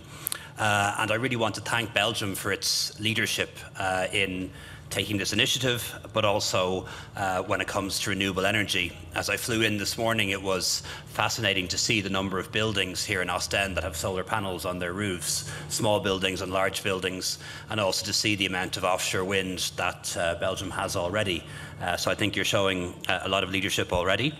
I believe our attendance here at this meeting, 8 governments, the European Commission, the United Kingdom represented as well at ministerial level, and 120 companies, shows a very real shared commitment to accelerating the transition to a green energy future and harnessing the immense potential of offshore renewables. When it comes to climate, the science is very clear. The facts are also very clear on the ground. Our world is getting warmer. Severe weather events are becoming more frequent, and we have no time to waste in acting. We have to be the generation that turns the tide on climate change and biodiversity. Some of you will know Mary Robinson, former President of Ireland and former UN High Commissioner for Refugees. And she says, or human rights rather, and she says that there are 2 things that we're on the cusp of. One is we're on the cusp of climate disaster. The other is that we're on the cusp of deploying the technological advances that allow us to avoid all of that. And we need to make sure that one gets ahead of the other, that we make the changes necessary before it's too late. And I think, as others have said, that's really reinforced by what's happening with Russia and the extent to which energy has been weaponized. So today's discussions are going to be with industry reps, and will emphasise the development of supply chains needed to honour and achieve our renewable energy objectives. We're already making significant progress with the framework on the North Sea's energy cooperation, and a memorandum of understanding between its members and the UK is now in place. And today's Ostend Declaration allows us to go beyond the North Sea to the wider North Seas, including the Irish Sea, the Celtic Sea and the Atlantic Ocean. And Ireland as a country is relatively small, but our seas are greater, 7 times greater than our landmass. And that's what we hope to bring to the table here today. We also must ensure that biodiversity is protected in whatever we do, that our rural, local and coastal communities benefit from opportunities and also the green jobs that will arise. So really looking forward to working closely with our regional partners and the European Commission to build the offshore grids and electricity interconnection that will benefit us all. And that's going to enable us to trade offshore renewable energy with the rest of Europe, but most of all for our citizens at home and our businesses, ensuring that we have security of supply and affordable and predictable prices into the future, and all done with the benefit to our environment. So thank you very much. Yeah, thank you. Xavier, ce que beaucoup de gens ne savent pas, c'est l'investissement historique que le Luxembourg a toujours fait dans le renouvelable et le rôle que vous avez joué déjà dans la mer du Nord. Et cette invitation, naturellement, est surtout une invitation pour en faire encore davantage. Oui, comme toujours. Merci pour l'invitation, cher Alexander. Oui, certains d'entre vous, c'est la première question qu'ils m'ont posée quand je suis arrivé, mais qu'est-ce que vous faites ici ? Alors, vous devez savoir que ce n'est pas nouveau que Luxembourg participe à des projets. Je tiens à remercier Metteux d'avoir lancé cette initiative ici avec ces pays autour de la table. Le Danemark est le premier pays avec qui nous avons signé justement aussi un accord où le Luxembourg investit avec le Danemark dans l'offshore et qui nous permet donc d'avoir aussi une sécurité jusqu'en 2025, aussi à partir de 2025 concernant l'énergie renouvelable. L'énergie renouvelable est quelque chose dans lequel mon pays croit. Et je dois vous dire que les efforts qui ont été faits sont importants. Nous avons triplé la production d'énergie éolienne au cours des 6 dernières années et nous constatons aussi un succès particulier dans le système d'énergie solaire où en 2021 nous avons installé 15 fois plus d'unités qu'encore en 2016. Ich habe auch bei der letzten Rede, die ich gehalten habe über die Lage der Nation in Luxemburg, auch angekündigt, dass es, und das hat der Leo vorher gesagt, als er mit dem Flieger hier über Ostend geflogen ist, wie viele Solarenergie hier in Ostend auf den Häusern auch installiert sind. Und wir sind der Überzeugung, dass heutzutage auch die Wahl, um mitzumachen, soll kein Luxus sein.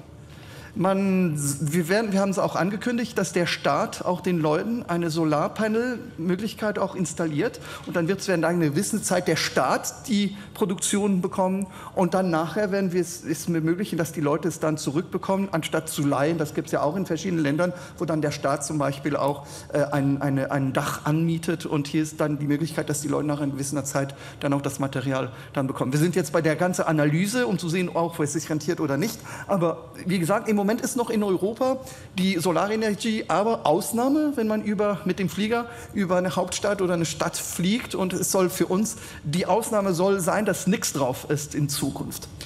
The problem that we have is when we see if it's the solar energy or if it's also the wind energy, that the production, and I'm very happy that also some of the colleagues raised up the topic. We see that the energy production, we are very dependent. We saw it with Russia coming from one kind of the products. Now we see with the LNG, even it's trusted partners, but it comes from the other side of the world, or from the south or from the west. And so I think it's very important that if we want to continue in that we also take it as a priority. Solar panels, we were leaders. We were leaders. Now China is a leader. When we see also the turbines, we have, if you look, the biggest companies, very few are European companies. The Chinese, again. We have a relation with China which is for the moment okay, but can tomorrow also be less good. If that's the fact, again, we need really strategic autonomy on our economy and also putting priority on the production of European, made in Europe, also on the capacities of the needed machine and engines to do it. So I just want to thank you again for inviting us here.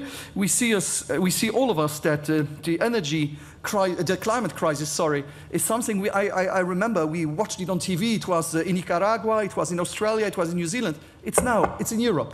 And it's not yesterday or tomorrow or in 5 years. It is now that we have to act. And even if it's not too late. So I really hope that we will continue. You can count on Luxembourg, and as you said before, we already have a project, well, not a project, we signed with Denmark, and you will have I have to admit, we don't have the Luxembourgish Sea, and the Moselle and the Sauer is not big enough to have windmills on them. But if we are useful, we will continue to be useful. And this is also an invitation for other colleagues who have no seas. You don't need to have the seas. If you have capacities to do common things, we will make bigger things together. So thank you very much for the invitation. Thank you. Mark, die Noordzee die delen wij tussen België en Nederland en heel veel activiteiten op die Noordzee. Ja, daar zijn we heel sterk met elkaar verbonden. Zoals in zoveel thema's waar heel vaak landen als België, Nederland en Luxemburg samen met elkaar optrekken. Dus heel blij om jou hier te hebben en om al die Nederlandse expertise in economische activiteiten in de Noordzee, om die deel te hebben van onze coalitie. Dank je, Alexander. On a working visit to the second Maasvlakte in Rotterdam last week, I personally saw how much work energy companies and grid operators are already doing to prepare us for a fossil-free future. They are building wind farms, they are starting operations and developing at the same time the infrastructure we need so that Europe can benefit from the North Sea as a natural source of energy. The Lion Link project, which we are announcing today, and it is to connect the Netherlands and the United Kingdom, is a good example of these efforts. And they are sorely needed. As you said, Leo Varadkar from Ireland, the IPCC's recent work shows we need to step up our climate efforts. And that means moving towards sustainable energy supplies. I would also add that the Russian invasion of Ukraine has made this all the more urgent. We have to make sure Putin no longer has the means to exert pressure on us by turning off the gas tap. And producing clean energy is the best way to achieve this. And the enormous potential of the North Sea region is indispensable here. And thank you, Ursula von der Leyen from the European Commission, that you are willing to do everything to support that whole endeavor. And that's why it's good that we've come together here in Ostend. We're following up on the first and successful North Sea Summit under Mette Frederiksen's leadership in Esbjerg last year. And that France, Luxembourg, the United Kingdom, Norway and Ireland are joining us today in our ambition to turn the North Sea into the green engine of Europe. And with Ireland and with Luxembourg, we are now moving beyond the North Sea, but still discussing the North Sea. And Jonas, you being here from Norway, but also the United Kingdom now being part of this group means also that we are moving beyond a little bit the European Union in its strict borders. And by expanding now this North Sea coalition, we are also boosting, I believe, our joint efforts. Last year, the Netherlands, we already raised our national target to 21 gigawatts by 2030, and that's almost 80% of our current total electricity consumption. But here's an important point. If we are really to produce our own wind turbines and batteries in Europe, we indeed, as Emmanuel Macron said, we need to be less dependent on one single supplier for our critical raw materials. And it is Olaf Scholz who is consistently pleading to remove barriers in permitting procedures so we can speed up our energy projects. It's important here, I believe, that we strike the right balance between nature, fisheries and energy. It's not only North Sea countries that today's agreements are connecting. We can also see and use the North Sea wind energy to produce green hydrogen, which could provide renewable energy to other countries in Europe.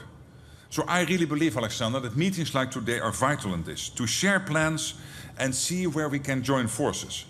So I'm looking forward to our discussions, but again, thank you for organizing this follow-up meeting and to bring us together here, but also for the very warm welcome you provide us. Thank you. Thank you. Dear Jonas, you've been a long-term partner of the European Union in all questions related to energy, and especially last year. And I think there's a warm thank you from all of us in the role that Norway has played in helping us to get through this crisis. But there's so much more that we can do. And I'm really looking forward to have you part of this coalition with all the possibilities you have in offshore wind, but actually much more than that. Thank you, Alexander. It's good to be the new kid on the block with my friends around this North Sea emerging biggest energy region, potentially, in the world. Norway is, as you said, the largest provider of energy to Europe.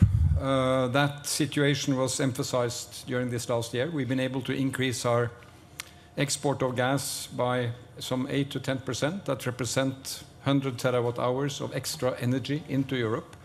And we will be able to maintain that for the next few years so that we can forward the transition.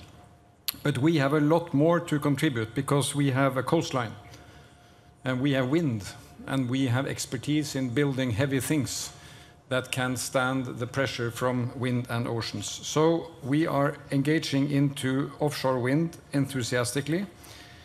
And today, this morning, Ursula, we signed a green alliance between Norway and the European Union. We worked on that for a year. Norway has integrated our objectives to reach Paris obligations with the European Union. These are our partners. We have integrated economies. So we want to reach the targets with the European Union partners. And with this green alliance, we really exemplify how to do that. And one important part is to take this paradox of Russia's invasion. It has actually accelerated Europe's independence towards energy security with the renewable push. And we want to be part of that. So there are a lot of dimensions here where we have expertise. Offshore wind, especially the floating windmills, which have to build on expertise from heavy structures out offshore.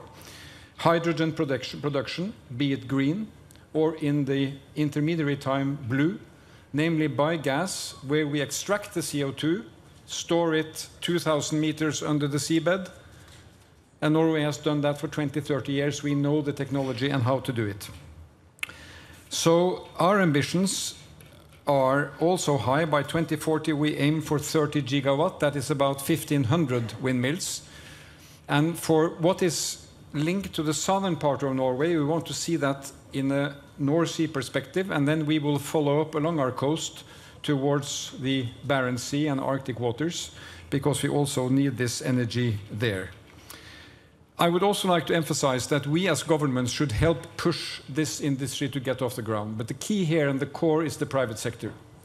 And I would like to salute you, Alexander, for having followed up what Mette did last year in Esbjerg. And here it is even more impressive, the number of companies with world-class expertise. I'm happy to see there are 10 to 15 Norwegian companies, and they will contribute actively in the side events which are around here. So we are building value chains. They are European, they are North Sea, and they will really make a difference. Norway is really happy to be part of it, and I hope that we will be able to one day invite you to a similar gathering at our shores, and then we will make the windmills turn. Thank you. Thank you. After all of this, you might have some questions, but before we go to the questions, we will proceed to the signing of the Ostend Declaration. And so two representatives of the Ostend Youth City Council, Lens and Chiara, will bring you the declaration and will ask each one of you to sign it. Give them an applause, first of all. Yes.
Okay, thank you. Give them another applause.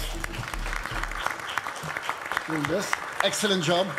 Ostend Declaration, to summarize it, from announcement to implementation for a greener, a more sustainable, and a more independent Europe. Hey.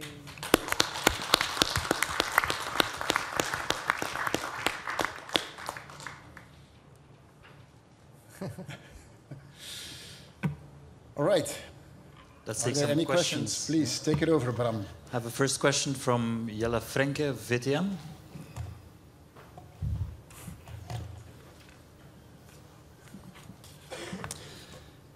Prime Minister, Belgium is considering a legal procedure against France concerning the construction of a wind farm in the North Sea at Dunkirk. That's not really a proof of collaboration and stepping up ambition. What is your position on that legal procedure? And more broadly, what are the concrete measures or deals you have now that the action will speed up? In advance, you said that it has to go further than only showing ambitions. What are these concrete steps? Mm-hmm. Well, first of all, in planning offshore wind parks, we need to talk. And between Belgium and France, we're in very intensive talks on this new very big windmill park off the coast of Dunkerque, and I'm quite sure we will come to an agreement which is satisfying for both countries. When I say from announcement to action, what we need to do is to standardize and industrialize. This offshore wind industry is one which is very much innovation driven. It will remain innovation driven, but the biggest gain today is in speeding up the building. If we want to speed up the building, you need to standardize it. That means standardizing the zoning, standardizing the tendering, standardizing also the security measures that we need to take to secure these industries, standardizing the financial model, which makes it easier to finance it, and then synchronize between us. If we decide to build all at the same time, the industry gets in trouble. If we plan it in the right way, we can scale up. Today, we have a capacity to build approximately 7 gigawatts per year. If we want to achieve our ambitions, we need to get to 20 gigawatts per year. It is possible with our private sectors, but we need to help. And this is, to me, the main goal of this summit, is announcement, yes, but especially synchronizing better and making sure that together we can go from announcement to speed. I have a second question by Ole Rieborg, DR.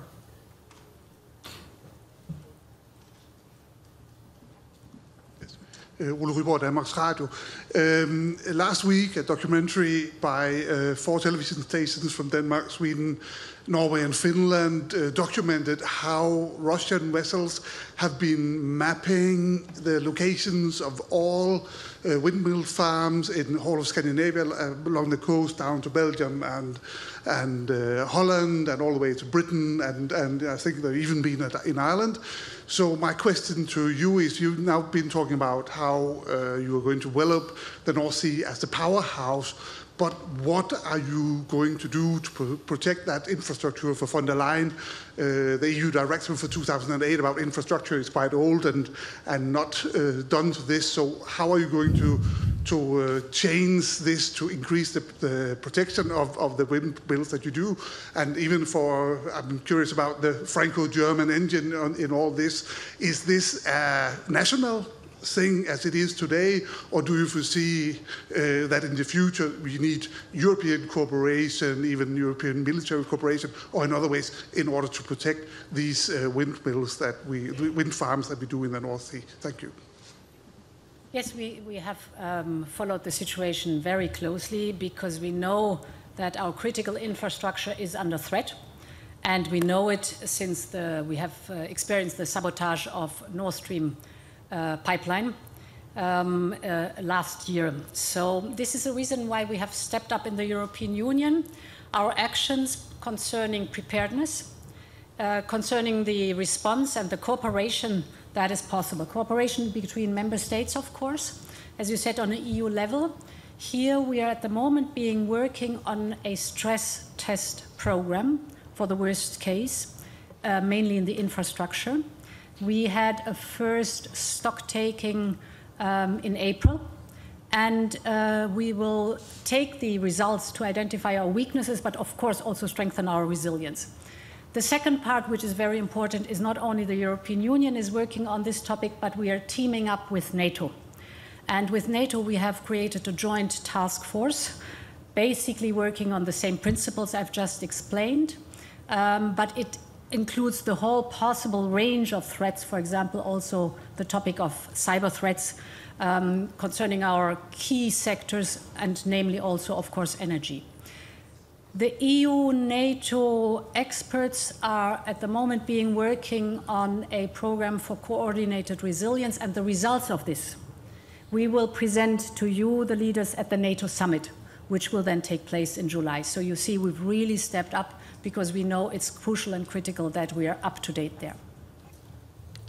Just one word to say that we do believe this is a matter of security for all of us. So we are available, and by the way, we coordinated this type of effort with Norway and some other players when it happened indeed a few months ago. And we are still available. It's part of our national defense strategy to be precisely involved in the defense of critical infrastructures for energy and telecommunications. And it's part as well of the topics we put on the table on this European political community in Prague. It raised as one of the critical topics, and this is something we will discuss in Chisinau as well with all the players.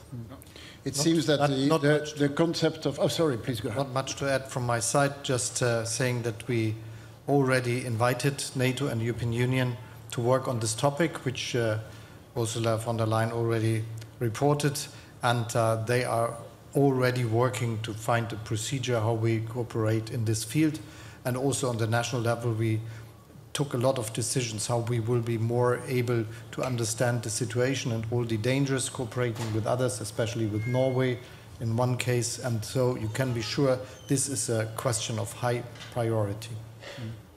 It seems that the concept of scientific research is quite a broad one in the North Sea. But this is one of the topics which is part of this Ostend Declaration, is that we need to look at building insecurity by design. I think the new investments we do in offshore wind, in cables, in pipelines, need to be secured by design. This was not a priority 15 years ago. It's quite clear that it will be a priority in the years to come. Next question is by Alexandra von Namen, Deutsche Welle. Thank you very much for the question. A question maybe to the Danish Prime Minister.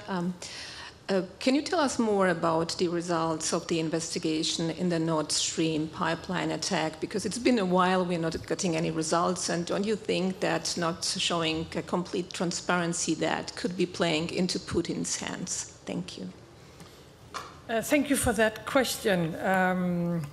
As you probably know, there's still an investigation going on this topic. It was quite dramatically when we found out about it. But the investigation is not finished yet, and therefore the authorities are not able yet to say a word about it. And we don't know when the results will be there or if there will be a result, so we have to wait a bit more. Well, I think a lot of us have been asking questions about, since the beginning of the war, will this be in the hands of Putin? Will this support the wordings from Moscow? And in all questions, I don't believe in that way of seeing it, because if the authorities are not capable of saying anything about the investigation yet, then they are not ready to do it. And in our countries, we have to respect, of course, that the authorities have some measures and have some decisions to make, and the political level have other measures and other decisions to make. So no, I don't agree with you, but the investigation is still going on. I have a question from Pierre Benazet, Radio France.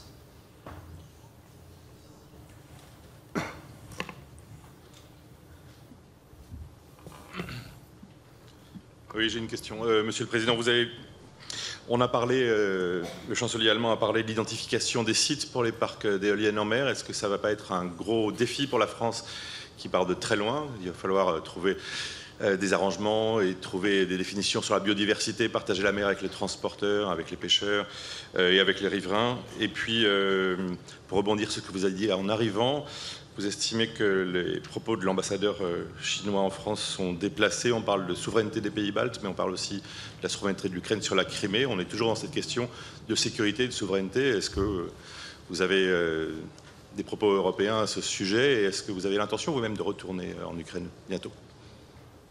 Merci beaucoup. Sur votre deuxième question, je crois qu'il y a une clarté de tous les Européens sur ces sujets pour éviter ces propos excessifs, et il y a une condamnation unanime des pays qui étaient concernés comme de l'ensemble de nos ministères des Affaires étrangères. Évidemment, je retournerai dans les prochaines semaines, prochains mois, dès que nous aurons défini avec les partenaires européens et le président Zelensky le bon moment en Ukraine. Et à chaque fois, j'ai veillé à avoir une approche utile, c'est-à-dire être présent en Ukraine pour apporter des résultats ou à des moments qui étaient décisifs. Comme vous le savez, j'ai eu il y a 10 jours au téléphone le président Zelensky pour faire un point sur nos envois justement munitions et d'armes, et aussi lui rendre compte des discussions que j'avais pu avoir en Chine.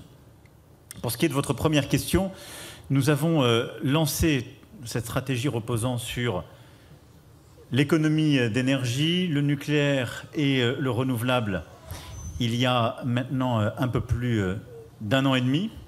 Elle s'est déclinée par un pacte éolien en mer en mars 2022 et l'attribution de 20 gigawatts d'ici à 2030. Et donc ce pacte a commencé à préidentifier des lieux au-delà de ceux qui faisaient déjà l'objet de développement et investir 40 milliards d'euros au cours des 15 ans à venir sur ce sujet. Et donc dans le cadre de la planification qui sera annoncée avant avant le début juillet, nous aurons à déployer justement sur de nombreux sites cette stratégie dont l'objectif, comme je le disais tout à l'heure, est d'avoir une capacité de production de 40 gigawatts à horizon 2050. Et donc c'est de poursuivre l'effort qui a été annoncé il y a 1 an. Vous l'avez très bien dit, le défi, et c'est le cas d'ailleurs pour tous les collègues, c'est d'identifier des sites qui sont compatibles avec les éléments de biodiversité, les tracés pour justement les activités commerciales et l'activité des pêcheurs.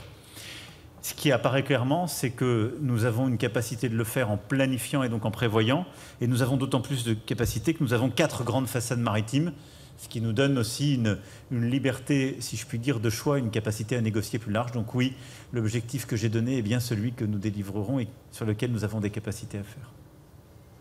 Theresa Munch from DPA for the next question, please.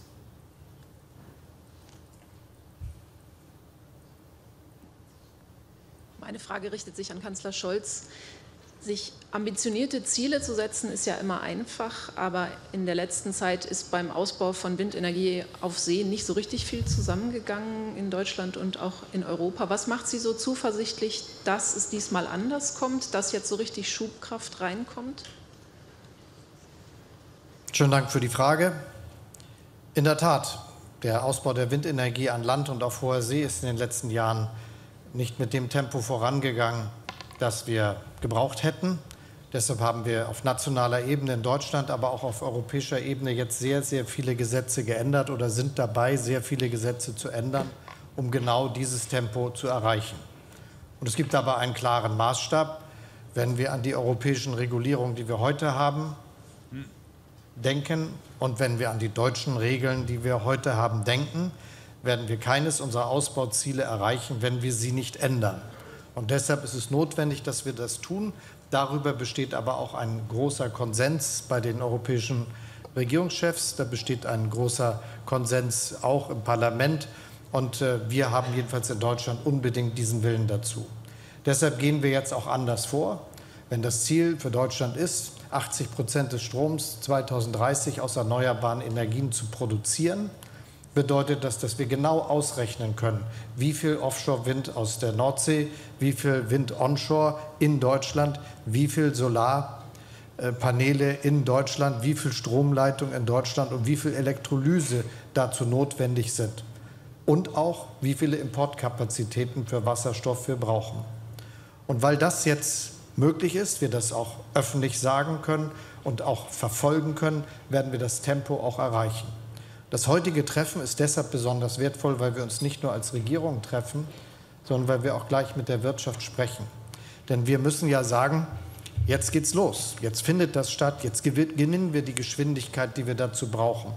Und während wir das tun und während wir Gesetze ändern und Planungen ausbauen, um das zu erreichen, muss in dem gleichen Augenblick überall in Europa in Unternehmenszentralen die Entscheidung getroffen werden, wir setzen da drauf, das wird wirklich passieren, wir bauen unsere Kapazitäten aus, wir investieren in Forschung und Entwicklung. Und diesen gemeinsamen Moment, den schaffen wir mit dem, was wir unter anderem heute tun. Und deshalb bin ich sicher, es wird klappen. Naomi O'Leary of the Irish Times.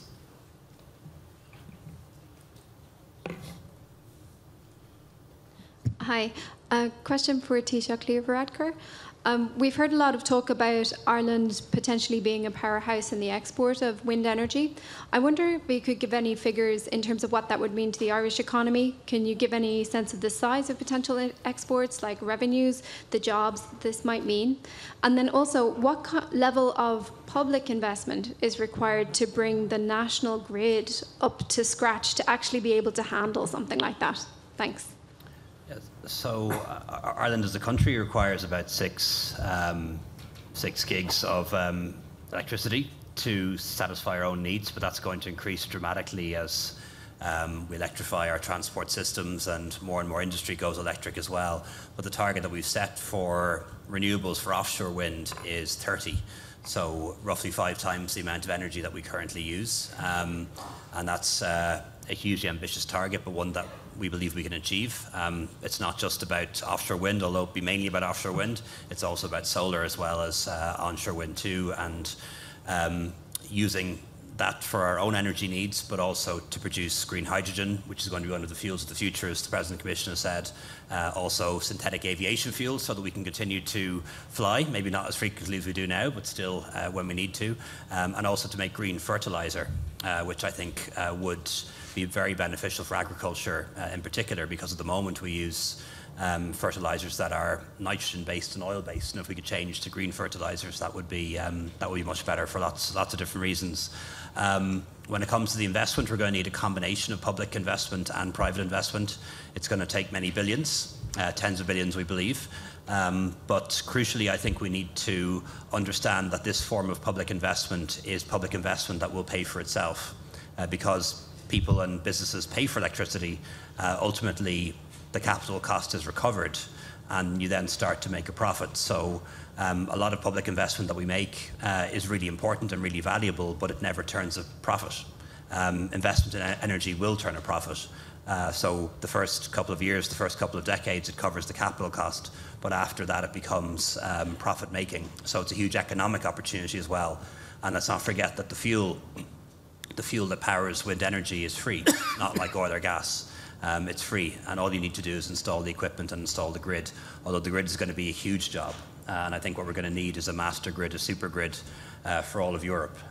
If you think of our grid that we have at the moment, like roads, we still are running off local and regional roads, and now we need to build European energy motorways, essentially, to harness that offshore energy and bring it all over Europe. Next question by Tim Morizet by RTL.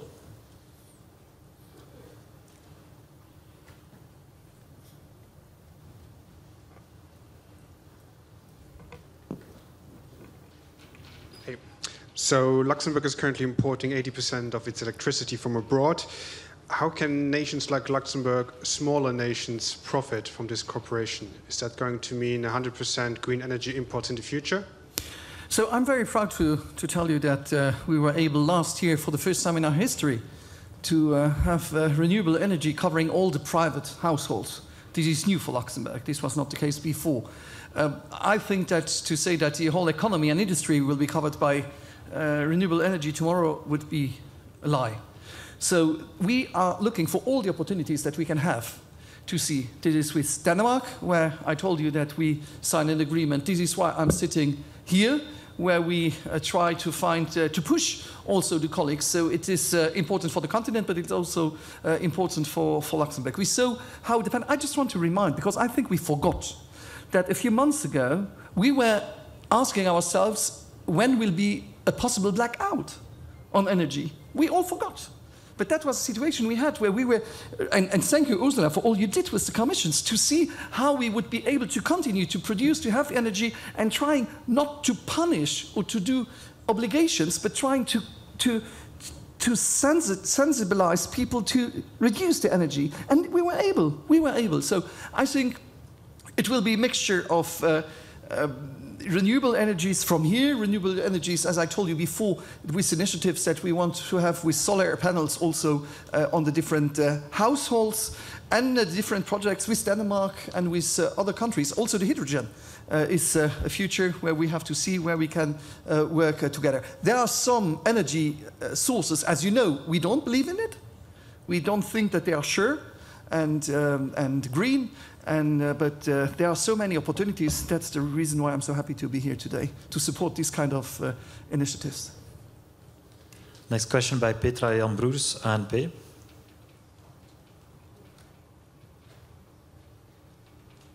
No? Or not.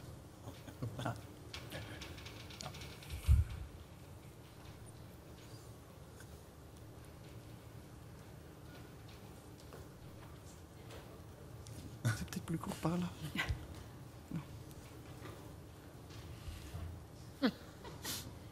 Hello, everybody. My name is Petra Jambroes, ANP. My question is really for Mrs. von der Leyen.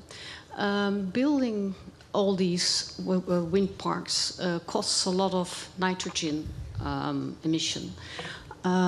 It means that a lot of builders cannot get the permits they need, and it's not going as fast as they like. I know this is one of the things that the member states need to do, but can the Commission help out a little bit in this? How do you tackle this problem? Yes, if I understand you well, it's about the permitting processes that last too long still today. This is the reason why together we have introduced an emergency law last year that says basically that member states are able to define so-called go-to areas. And if these areas are defined, there is legally an overriding public interest. And this makes it possible that the permitting processes can be reduced to less than 1 year. This was the emergency regulation we did last year.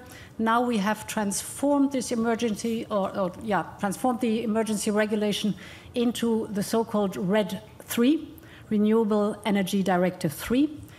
This has just been agreed, so it's now cast in law, and this gives a big advantage to have slim and fast permitting procedures for example, the building of wind parks that are necessary. I have a last question by Simon Eckern, NRK.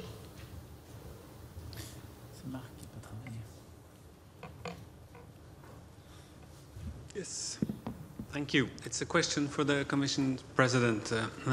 Norway has wanted to look for more oil and gas in vulnerable Arctic regions, and this was a complex issue in the talks before the pact that you signed today and the Green Alliance. Now you've stated several times how thankful you've been for Norway's support, but how green a country is Norway really in these new ongoing decisions about a new energy reality, in your view? So in the many talks that I had with you, Jonas, I could see how genuine and true the very ambitious green transformation is. And yes, of course, you are a resource-rich country, what, for example, gas is concerned. But it is impressive to see the enormous investment you're doing in green energies. And the Green Alliance is basically working together on all different strands for the green transformation, be it supporting each other when it comes to global targets, or supporting each other, for example, when it comes to developing the renewables, but also supporting each other when it comes to research and development. Carbon capture and storage is a very interesting field that we're working on together. Green hydrogen has been mentioned already. And over time, of course, it's important for us that, for example, the infrastructure we build is one day hydrogen ready. So you see a whole concept behind it. It's the very first green alliance the European Union has with a European country. It's only the second we have at all. And there's a good reason why we choose, and we're glad, to have Norway by our side. And the Arctic discussions? We found, I think, a very good balance between the two necessary points. And this is summarized in the Green Alliance, the balance that is necessary to protect, of course, the Arctic region, but also to have the necessary approach to existing fields that you're looking at. Well, I support everything the Commission President said. Let me just say that Norway is in transition from oil and gas to renewable. And I think we're all safe by making that transition in a responsible manner. And half of the increase of Norway's gas export to Europe this last year comes from a site outside Hammerfest, which is definitively in the Arctic. It's LNG coming into European ports. But that site at Hammerfest is at the same time known for extracting CO2 and depositing that under the seabed for eternity, which is a technology which is now being highlighted. So I really believe that we have to be partners in this. If we do a transition by closing one chapter one day to open a new one the next day, we will fail. And I think one part of the vulnerability for Europe last year was that when Russian gas disappeared, there was not enough renewable to fill the space. Now we are moving ahead impressively to fill that space, and Norway will do its part in that green transition. Okay, thank you. Don't run away. There is a press conference of the energy ministers as well, and it would be sad if they would have an empty room, so please stay around. If I can just ask my colleagues to do a last group picture together with our two representatives of the Youth Council, and then we will move out.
Industry.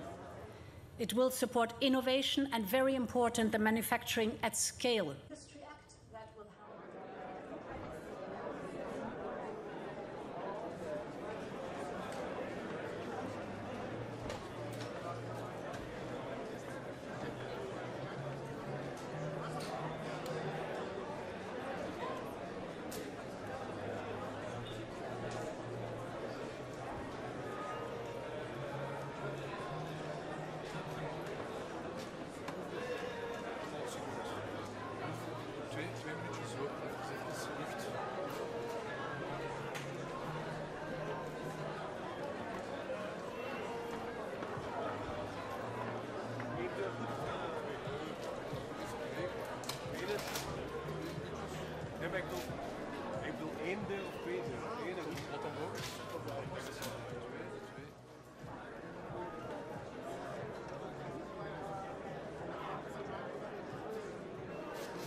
You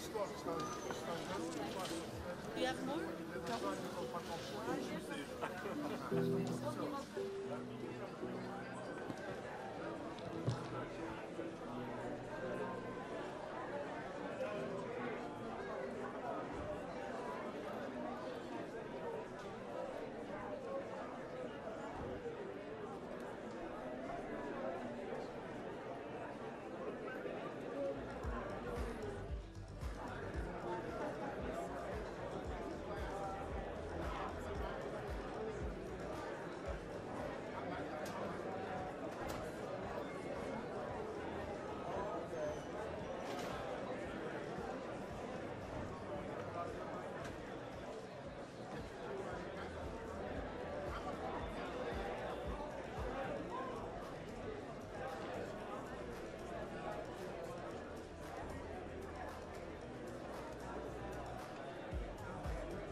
So welcome to the press conference of the energy ministers.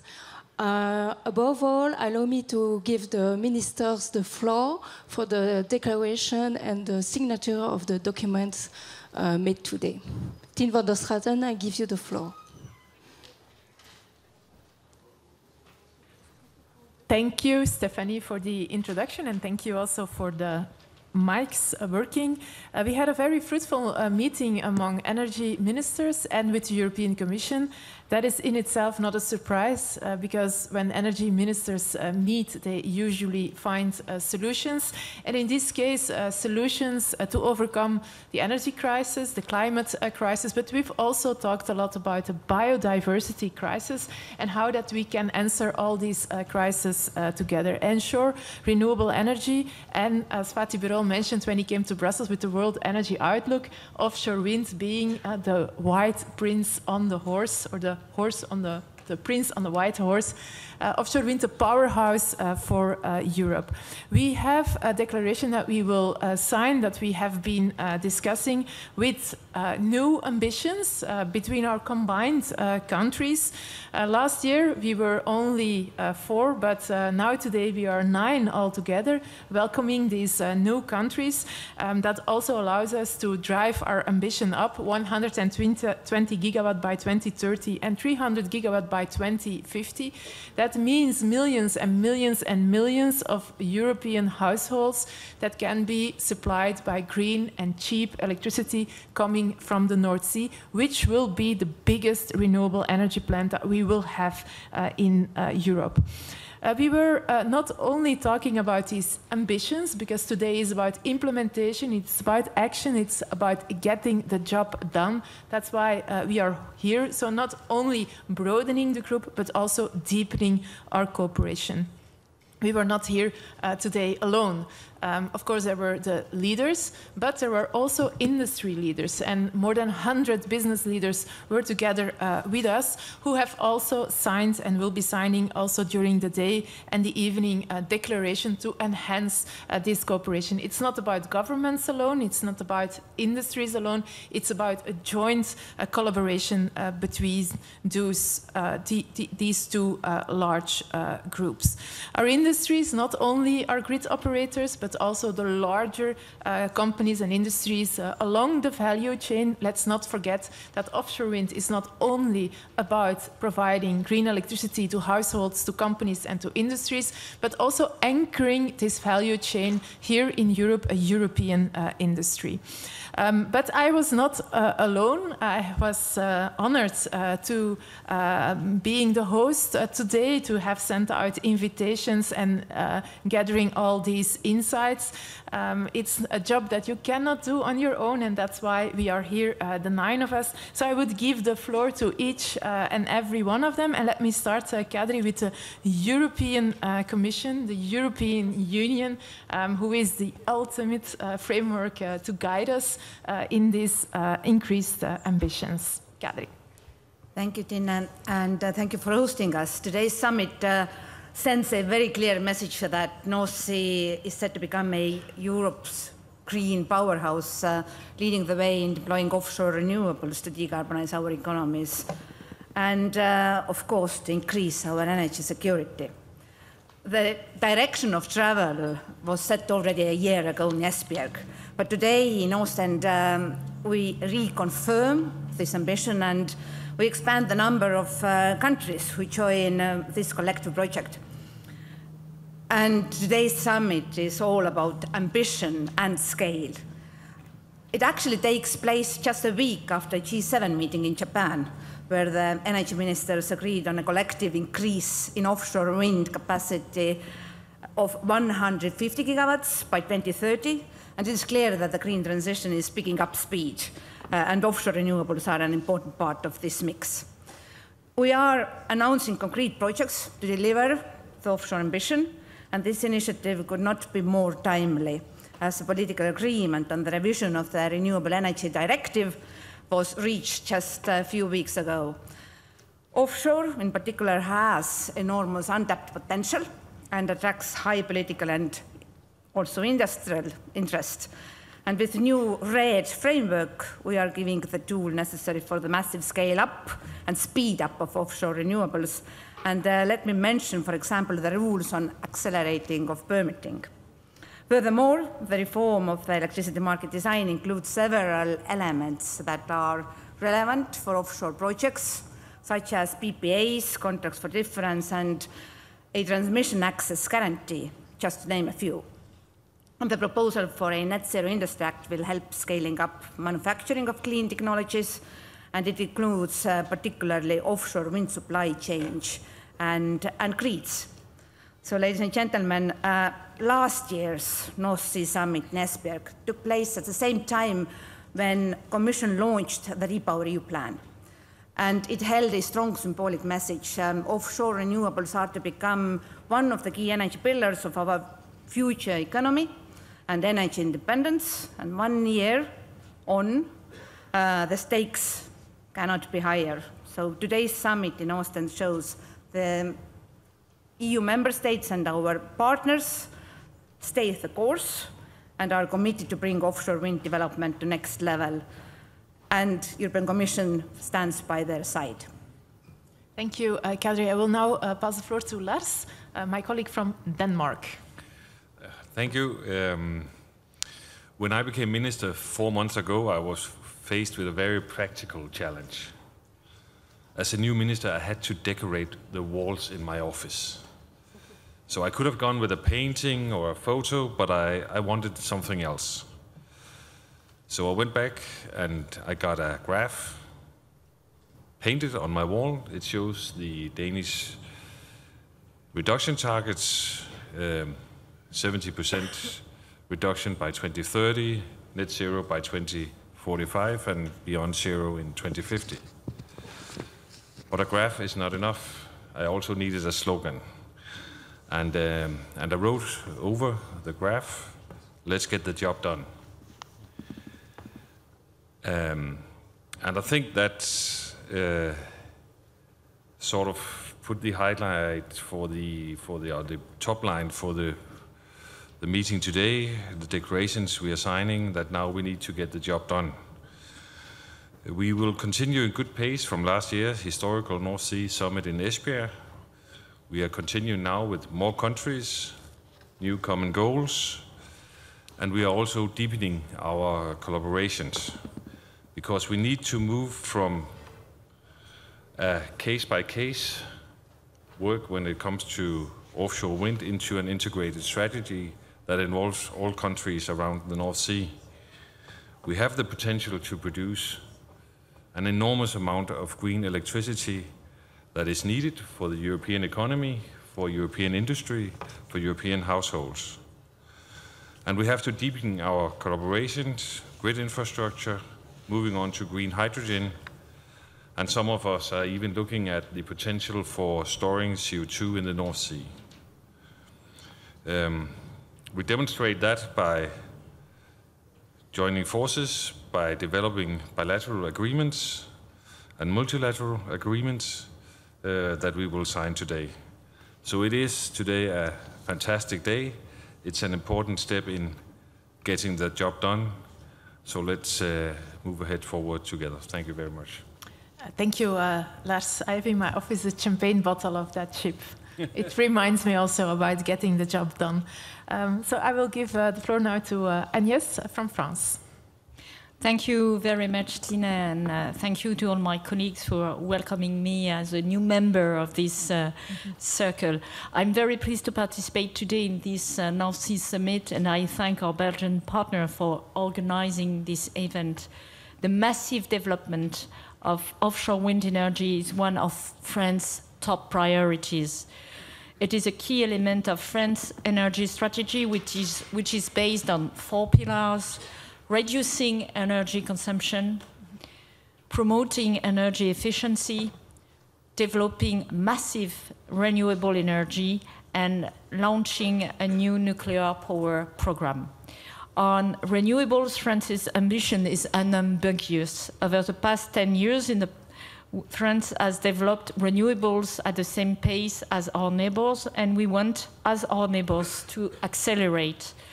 This is why I have negotiating a law to accelerate renewable permits, which was recently voted by the French Parliament, and we have a specific chapter on offshore wind permitting.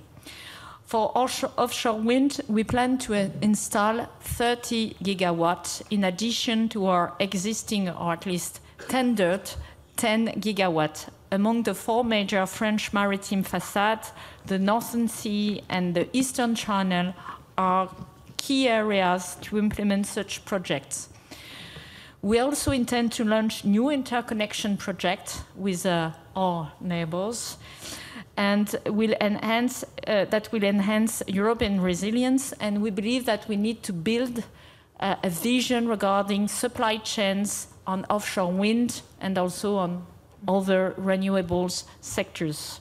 So this summit was an opportunity to exchange with my colleagues from the 8 other countries and with companies on best practices to further accelerate the deployment of offshore wind. Thank you, Agnès. And now over to Germany, to Roberts.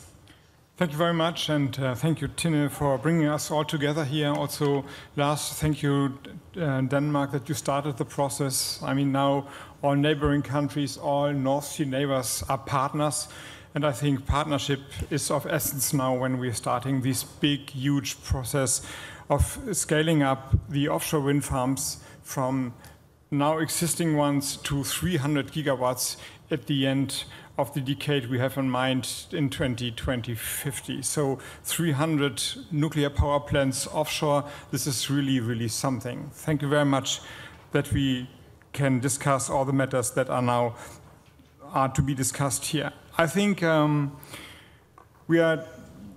moment where we're standing is defined best, but what we're doing today, we are doing our declaration and we have a lot of bilaterals. This is good, and it shows that we have work to do. It is good because we are implementing the process starting in Esbjerg last year, and it shows that a lot of bilaterals is not an architecture in itself. So what we have to do is developing a plan for the whole of the North Sea and then fit in our national purposes and our national plan into this plan. This should include also the hydrogen infrastructure. So we are very focused on energy, the grid connection between the offshore wind farms and the onshore connection, but we are doing our work only really good if we include the hydrogen production as well. Second, I would mention that the market design should be appropriate to the big amount of renewable energy we're going to produce offshore then. Third, the finance instruments must be found to do all the investments and the investment also in the industrial production side. So the scale-up of grid production of wind turbines must be appropriate to the big plans we are doing now and deciding now. And fourth, I'd like to mention that permitting is of essence. So the best plan is nothing if we are too slow in the process of permitting, and this is exactly where we're standing. But see where we have started last year in Esbjerg and how far we have come in only 1 year. I think the problems are here to be solved, and I'm looking forward to next discussions and the next meeting. Next discussions, always work to do, but here today is about the work that we have done today, and also welcoming these other countries and also Ireland. So Eamon, I give you the floor. Thank you, Tina. I just want to agree with what Robert was saying, that for all the bilateral agreements, we will connect with France. We're starting to build a new interconnection with France. We're connecting with the UK with new interconnection. And all that is good. But what today in my mind is about a wider sense of cooperation. In my short discussion, or in my contribution earlier on to our meeting, I made the point that I think there's one element in the declaration today that is key. On page 4, if you look, we start to set out the principles in which we will cooperate. And the first principle is that the North Seas Energy Cooperation Mechanism will be the place where we can set the rules, market rules, so we get that certainty. Grid cooperation, so it's not just bilateral, but it's Europe regional. And that we get our manufacturing supply chain up by giving that scale of certainty. I hate to put too much pressure on the man to my right, but I kept saying, well, Rob is the key job here because he's the chair of the North Seas Energy Cooperation at this moment, and we have to meet later this year with real mechanisms to deliver on that scale of regional cooperation. I think what we're doing today really sets that up for the work that he is going to have to do. Thank you. Thank you, Eamon. As we say, many hands make light work, so we can do it. Let's move on to Claude, our virtual North Sea country, which is a compliment. Huh? Yes, thank you, Tina. Who sketched out the vision of the North Sea powerhouse? And when did that happen? It was Rem Koolhaas on a contract by European Climate Foundation in January 2009. So when you go to the website inhabitat.com, you will see the painting he did at that time. So he already had in 2009 the idea of the North Sea as a powerhouse, and it took us some years to talk this up from a very technical level to the prime ministers, and I think now we are there and now we can get speed. My country, as a virtual country, is what are we bringing to the table? So the boat on your right is a boat under the flag of the Luxembourg Maritime Cluster. The world's biggest creditor of offshore is European Investment Bank in Luxembourg, and we are a founding member of the North Sea Energy Corporation. And what I like today is really this cooperation between all of us for energy security, so speeded up the thing, for climate change, and we need the North Sea joker to win the climate change game, but also for our industrial competition. So one of the issues we need now is really contracts between our industrial clients and investments into offshore wind. That is renewable power purchase, long-term agreements, and on that we need some de-risking instruments, and we are putting some of these de-risking instruments into place in Luxembourg. Thank you. Thank you, Claude, and let's move on to Rob from the Netherlands. Thank you, Tina. Thank you for having us from the Straits of Dover to the Shetland Islands and from the Skagerrak to the Belgian coastline where we meet today. The North Sea is crucial for our combined efforts to make wind-generated power the key source of renewable electricity and renewable hydrogen. And all countries have their ambition in place now, and as Tina said before, it comes now to the execution part. And we now move into a new phase in which we have two key assignments: to ensure that the power grid at sea and land is ready for this immense capacity of renewable electricity and connect the North Sea countries to this power grid. And second, that we build and operate this as quickly as possible and in a responsible manner. And the Netherlands will be at the forefront of these developments. Today we've announced with the United Kingdom a new hybrid interconnection with a capacity close to 2 gigawatts. And we'll be working together with Denmark, Germany and Belgium to develop the first interconnected offshore energy system by the mid-2030s. We have to keep an eye on the future while we make decisions today, to ensure that our platforms are ready to connect, that we design our tenders to make sure that we can build offshore wind energy quickly and responsibly, that we take into account both security and ecology, and that we will focus on circularity, responsible business conduct, building future wind farms with a minimal impact on nature and societies. And we have to keep innovating. And the Netherlands has already announced the world's largest offshore hydrogen production facility at sea. By 2030, we will have 500 megawatts installed, but that won't be enough for our combined hydrogen ambitions. So let's learn and practice by doing. And thanks for the pressure, Eamon. But as co-chair of the North Seas Energy Cooperation, together with the Commissioner Kadri Simpson, we will organize a ministerial meeting later this year to make sure that we come from all these wonderful ambitions to the execution in the upcoming 7 years. Thank you, Tina.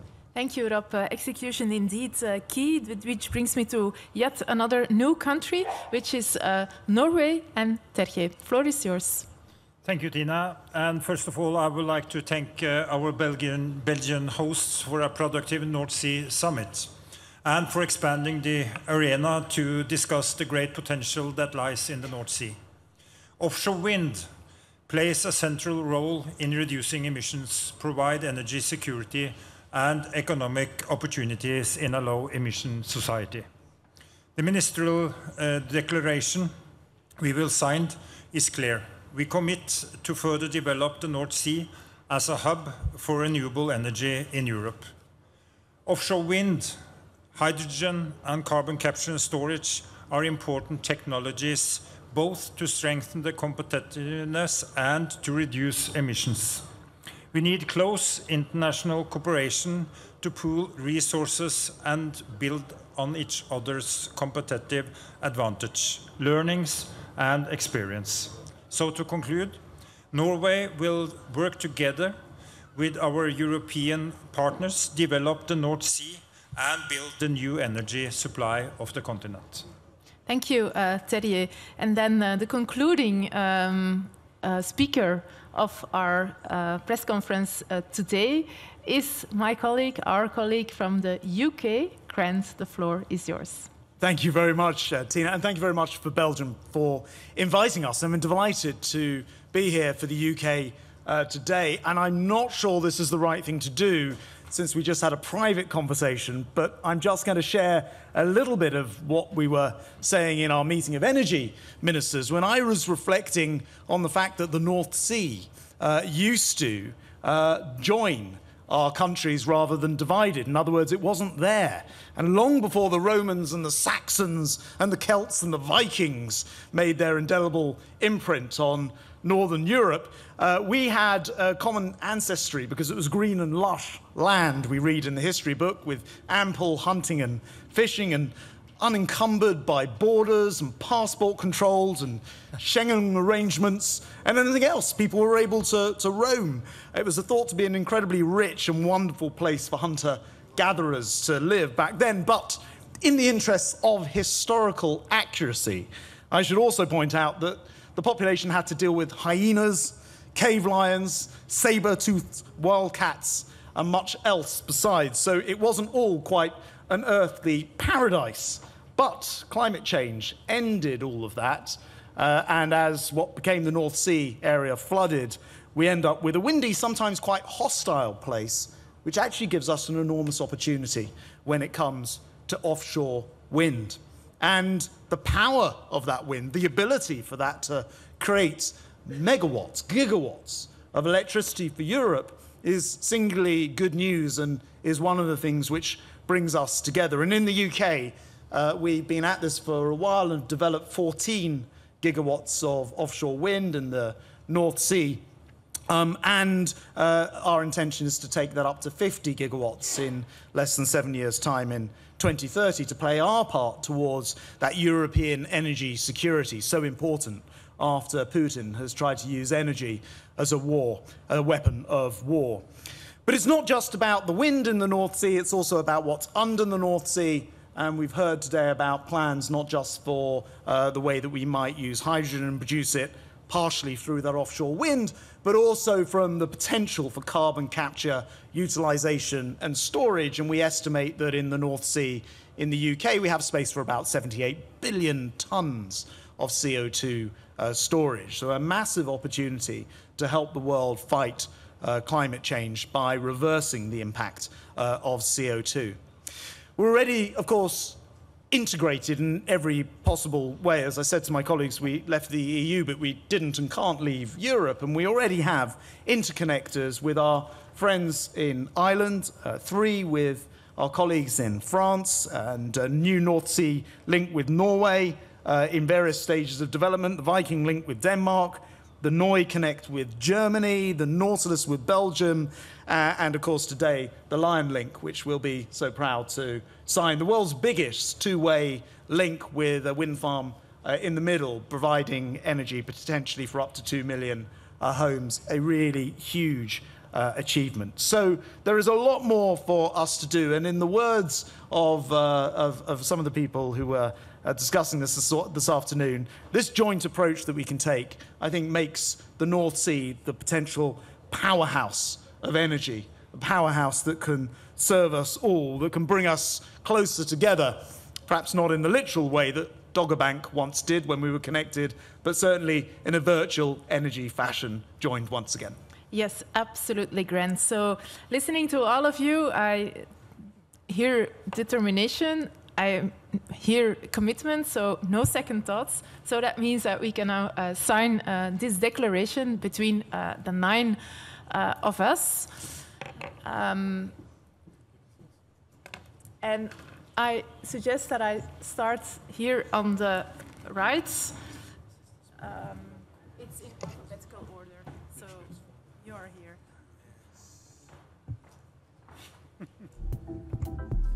Wow. Yes.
also have other documents to sign. We also have the declaration of the first countries, so the SBERG countries, to continue also our enhanced cooperation between us. So this is Lars, Rob, Robert, and myself.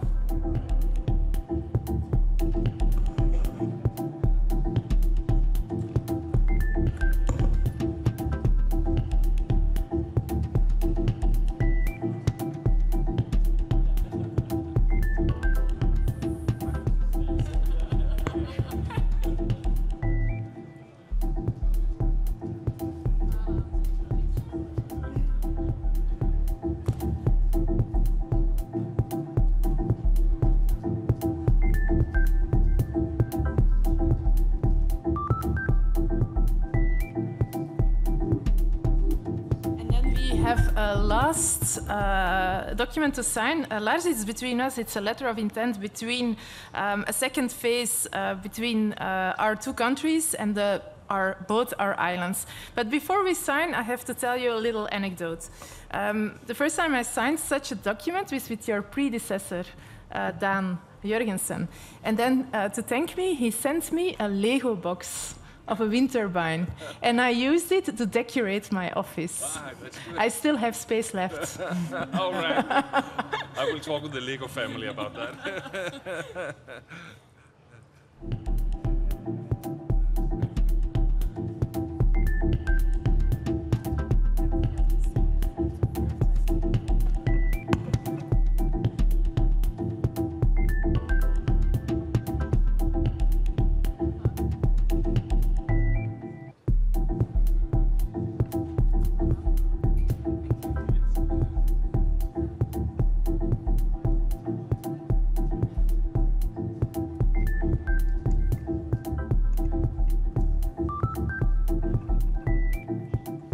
So thank all of you, and I think it's time for questions now. No, there is no time for joint declaration between Germany and Denmark. Sorry that I forgot about that. Lars, come over. And hurry on.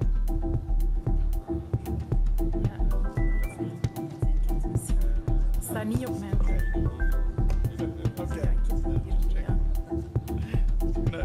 Nee, dat staat niet op.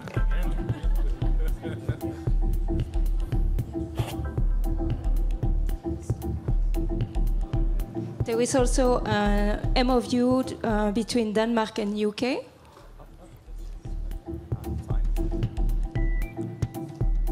It seems that Lars will be handing out Lego boxes to many of us.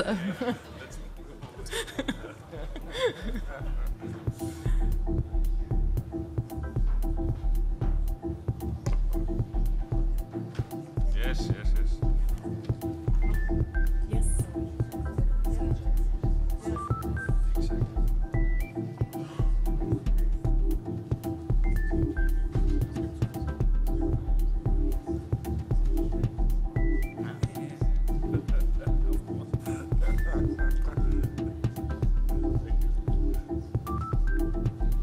A joint declaration between Germany and Denmark.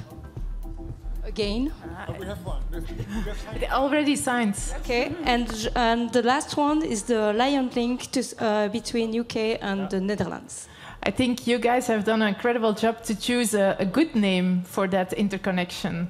A lion. Oh, perfect. Perfect. Don't you have a written document? Okay, make sure that you make a picture then. Huh? That.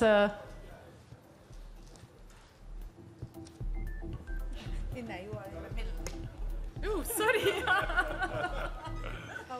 So we have to close now the press conference. Is there any question from the press?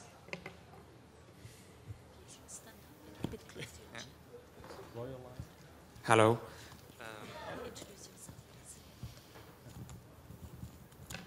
So I'm Thomas Pertol from Virgule, from Luxembourg. I will ask my question in French, if you don't mind, to Claude Thomas. Donc le Luxembourg participe à ce sommet. Je voudrais savoir quel est le rôle du Luxembourg dans ce sommet. Est-ce que le Luxembourg sera producteur ou seulement acheteur? Et si le Luxembourg sera producteur, est-ce qu'il y a déjà des entreprises luxembourgeoises qui vont y participer ou se sont déjà manifestées?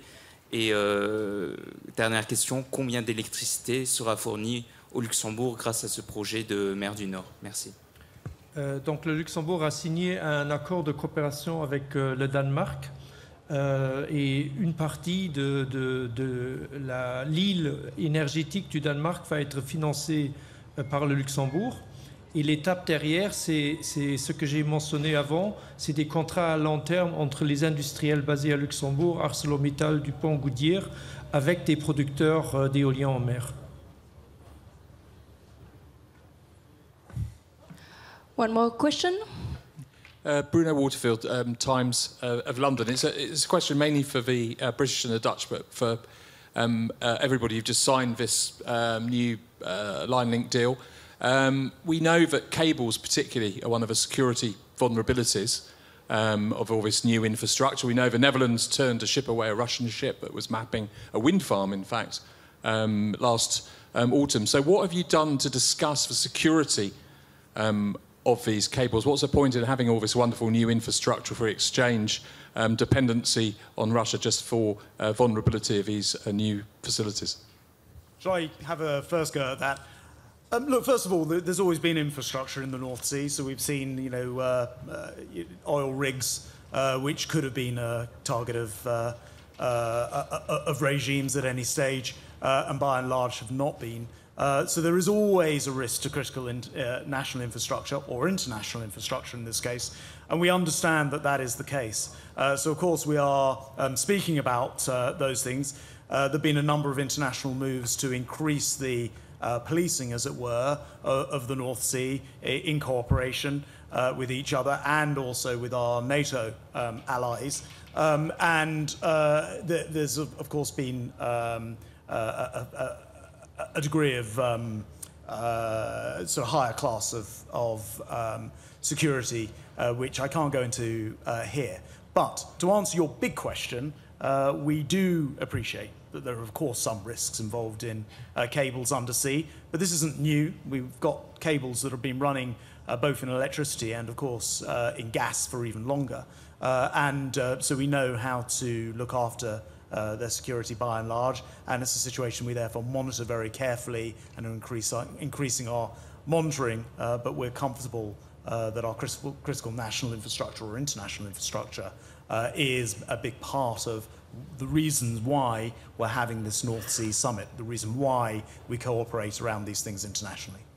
Yes, and this energy transition is all about a more diverse energy mix, obviously, but also better connections, more connections between our countries, so that if parts of the grid are not functioning, there are other infrastructure connections that could be used as a backup. And of course, over the past year, we've seen more policing on the North Seas, better cooperation between our coastal guards, close cooperation within the EU and NATO. And this declaration is also a great chance to really get security into the design of all new wind farms and infrastructure that we are going to build. Thank you. Last one, please. Oui, bonsoir. À tous, Madame la Ministre pour Nustank Énergie, Olivier Durin. Vu les plans ambitieux, les objectifs ambitieux sur la relance du nucléaire et sur l'éolien en mer ce soir et sur toutes les annonces qui ont été faites, est-ce que le nucléaire d'un côté, l'éolien en mer n'en vont pas prendre tout le... comment dire, est-ce que le solaire et les autres énergies renouvelables ne sont-ils pas du coup des énergies mises sur le côté? Merci beaucoup pour la question. Ça va me permettre d'éclaircir le mix énergétique sur lequel nous travaillons. Aujourd'hui, pour atteindre nos objectifs de décarbonation à horizon 2030 et 2050, nous devons d'abord réduire notre consommation d'énergie, et ce n'est pas seulement un sujet de technologie, mais je mets ce sujet-là de côté un instant, et nous devons massivement développer la chaleur renouvelable et l'électrification. Et développer massivement la chaleur renouvelable et l'électrification, ça veut dire qu'il y a 3 temps. Un premier temps qui est d'ici 2030, où les énergies les plus rapides à mettre en œuvre sont essentiellement de l'éolien terrestre, du photovoltaïque, du renouvelable sous forme de chaleur décarbonée, réseau de chaleur, biogaz, géothermie. Un deuxième temps, puisque les projets d'éolien marin sont en tout cas en France, ont des délais d'instruction un peu plus longs, même si nous sommes en train de les raccourcir, et c'est tout l'enjeu de la loi que je viens de porter au Parlement et qui vient d'être promulguée pour réduire le temps d'instruction et permettre d'avoir une planification par anticipation et par façade maritime des énergies éoliennes marines, mais néanmoins ce sont des projets de plus grande ampleur, donc qui vont se positionner plutôt vers la fin de la décennie et début des années 2030. Et c'est là que nous mettrons effectivement un effort particulier pour multiplier par 4 le nombre d'enchères que nous allons promulguer, donc pour atteindre 40 gigawatts connectés d'ici 2050. Et le troisième enjeu, c'est le nucléaire. Le nucléaire, il a 2 objectifs. Je le rappelle, nous avons des réacteurs qui vont à un moment arriver en fin de vie. Et ça se remplace. Et je rappelle que c'est une base installée, pilotable, compétitive, et qui d'ailleurs sert à tout le monde. Parce que quand il manque un peu d'électricité nucléaire en France, ça se voit dans le mix électrique européen. Et donc, il va falloir remplacer cette énergie-là. Et puis, c'est une façon très concentrée et très puissante de renforcer notre base d'électricité bas carbone, enfin en tout cas qui émet peu de carbone, sans prendre beaucoup de foncier, et sur la base de chaînes de valeur où 90% de la valeur est européenne, et j'aimerais pouvoir en dire autant des autres filières énergétiques. Donc le plan, il est très clair. Et aujourd'hui, nous n'avons pas le luxe de l'idéologie. Nous devons nous appuyer sur l'ensemble de ces technologies qui, aujourd'hui, sont compétitives. Je veux le dire aussi. L'éolien marin, aujourd'hui, sort à 45 € du mégawattheure en France, auquel il faut ajouter le coût de l'interconnexion, mettons 12 €. On est sur des énergies qui sont extrêmement compétitives pour la production électrique et donc pour les entreprises françaises et européennes. OK. I think this was the last question. We see the Groene Wind leaving. It's sailing out to work on the wind turbines in the Belgian North Sea. And I think that all of us also are leaving now together to close the session together with, yes, but we leave it be. We can pass next to the maquettes of the energy island, and then we go find our leaders to close the summit. Thank you.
sont gelés. J'arrive! Ja, we doen het snel, dat smaakt ook gewoon. Zo. Je moet dat bij collega's zijn, daar ben ik. J'arrive!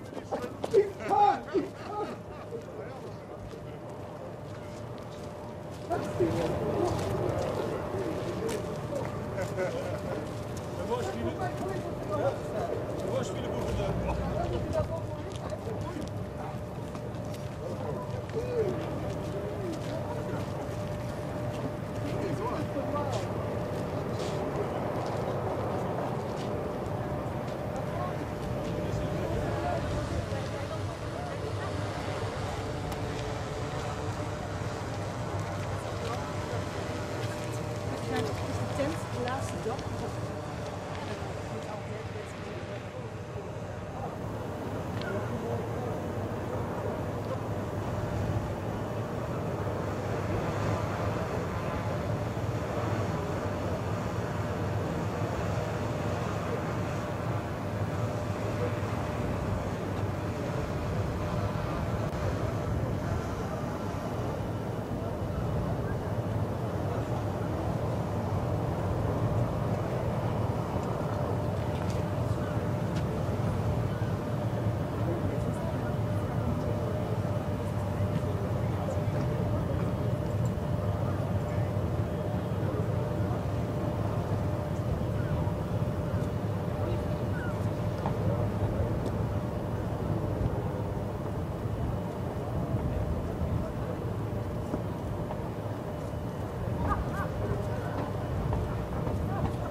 over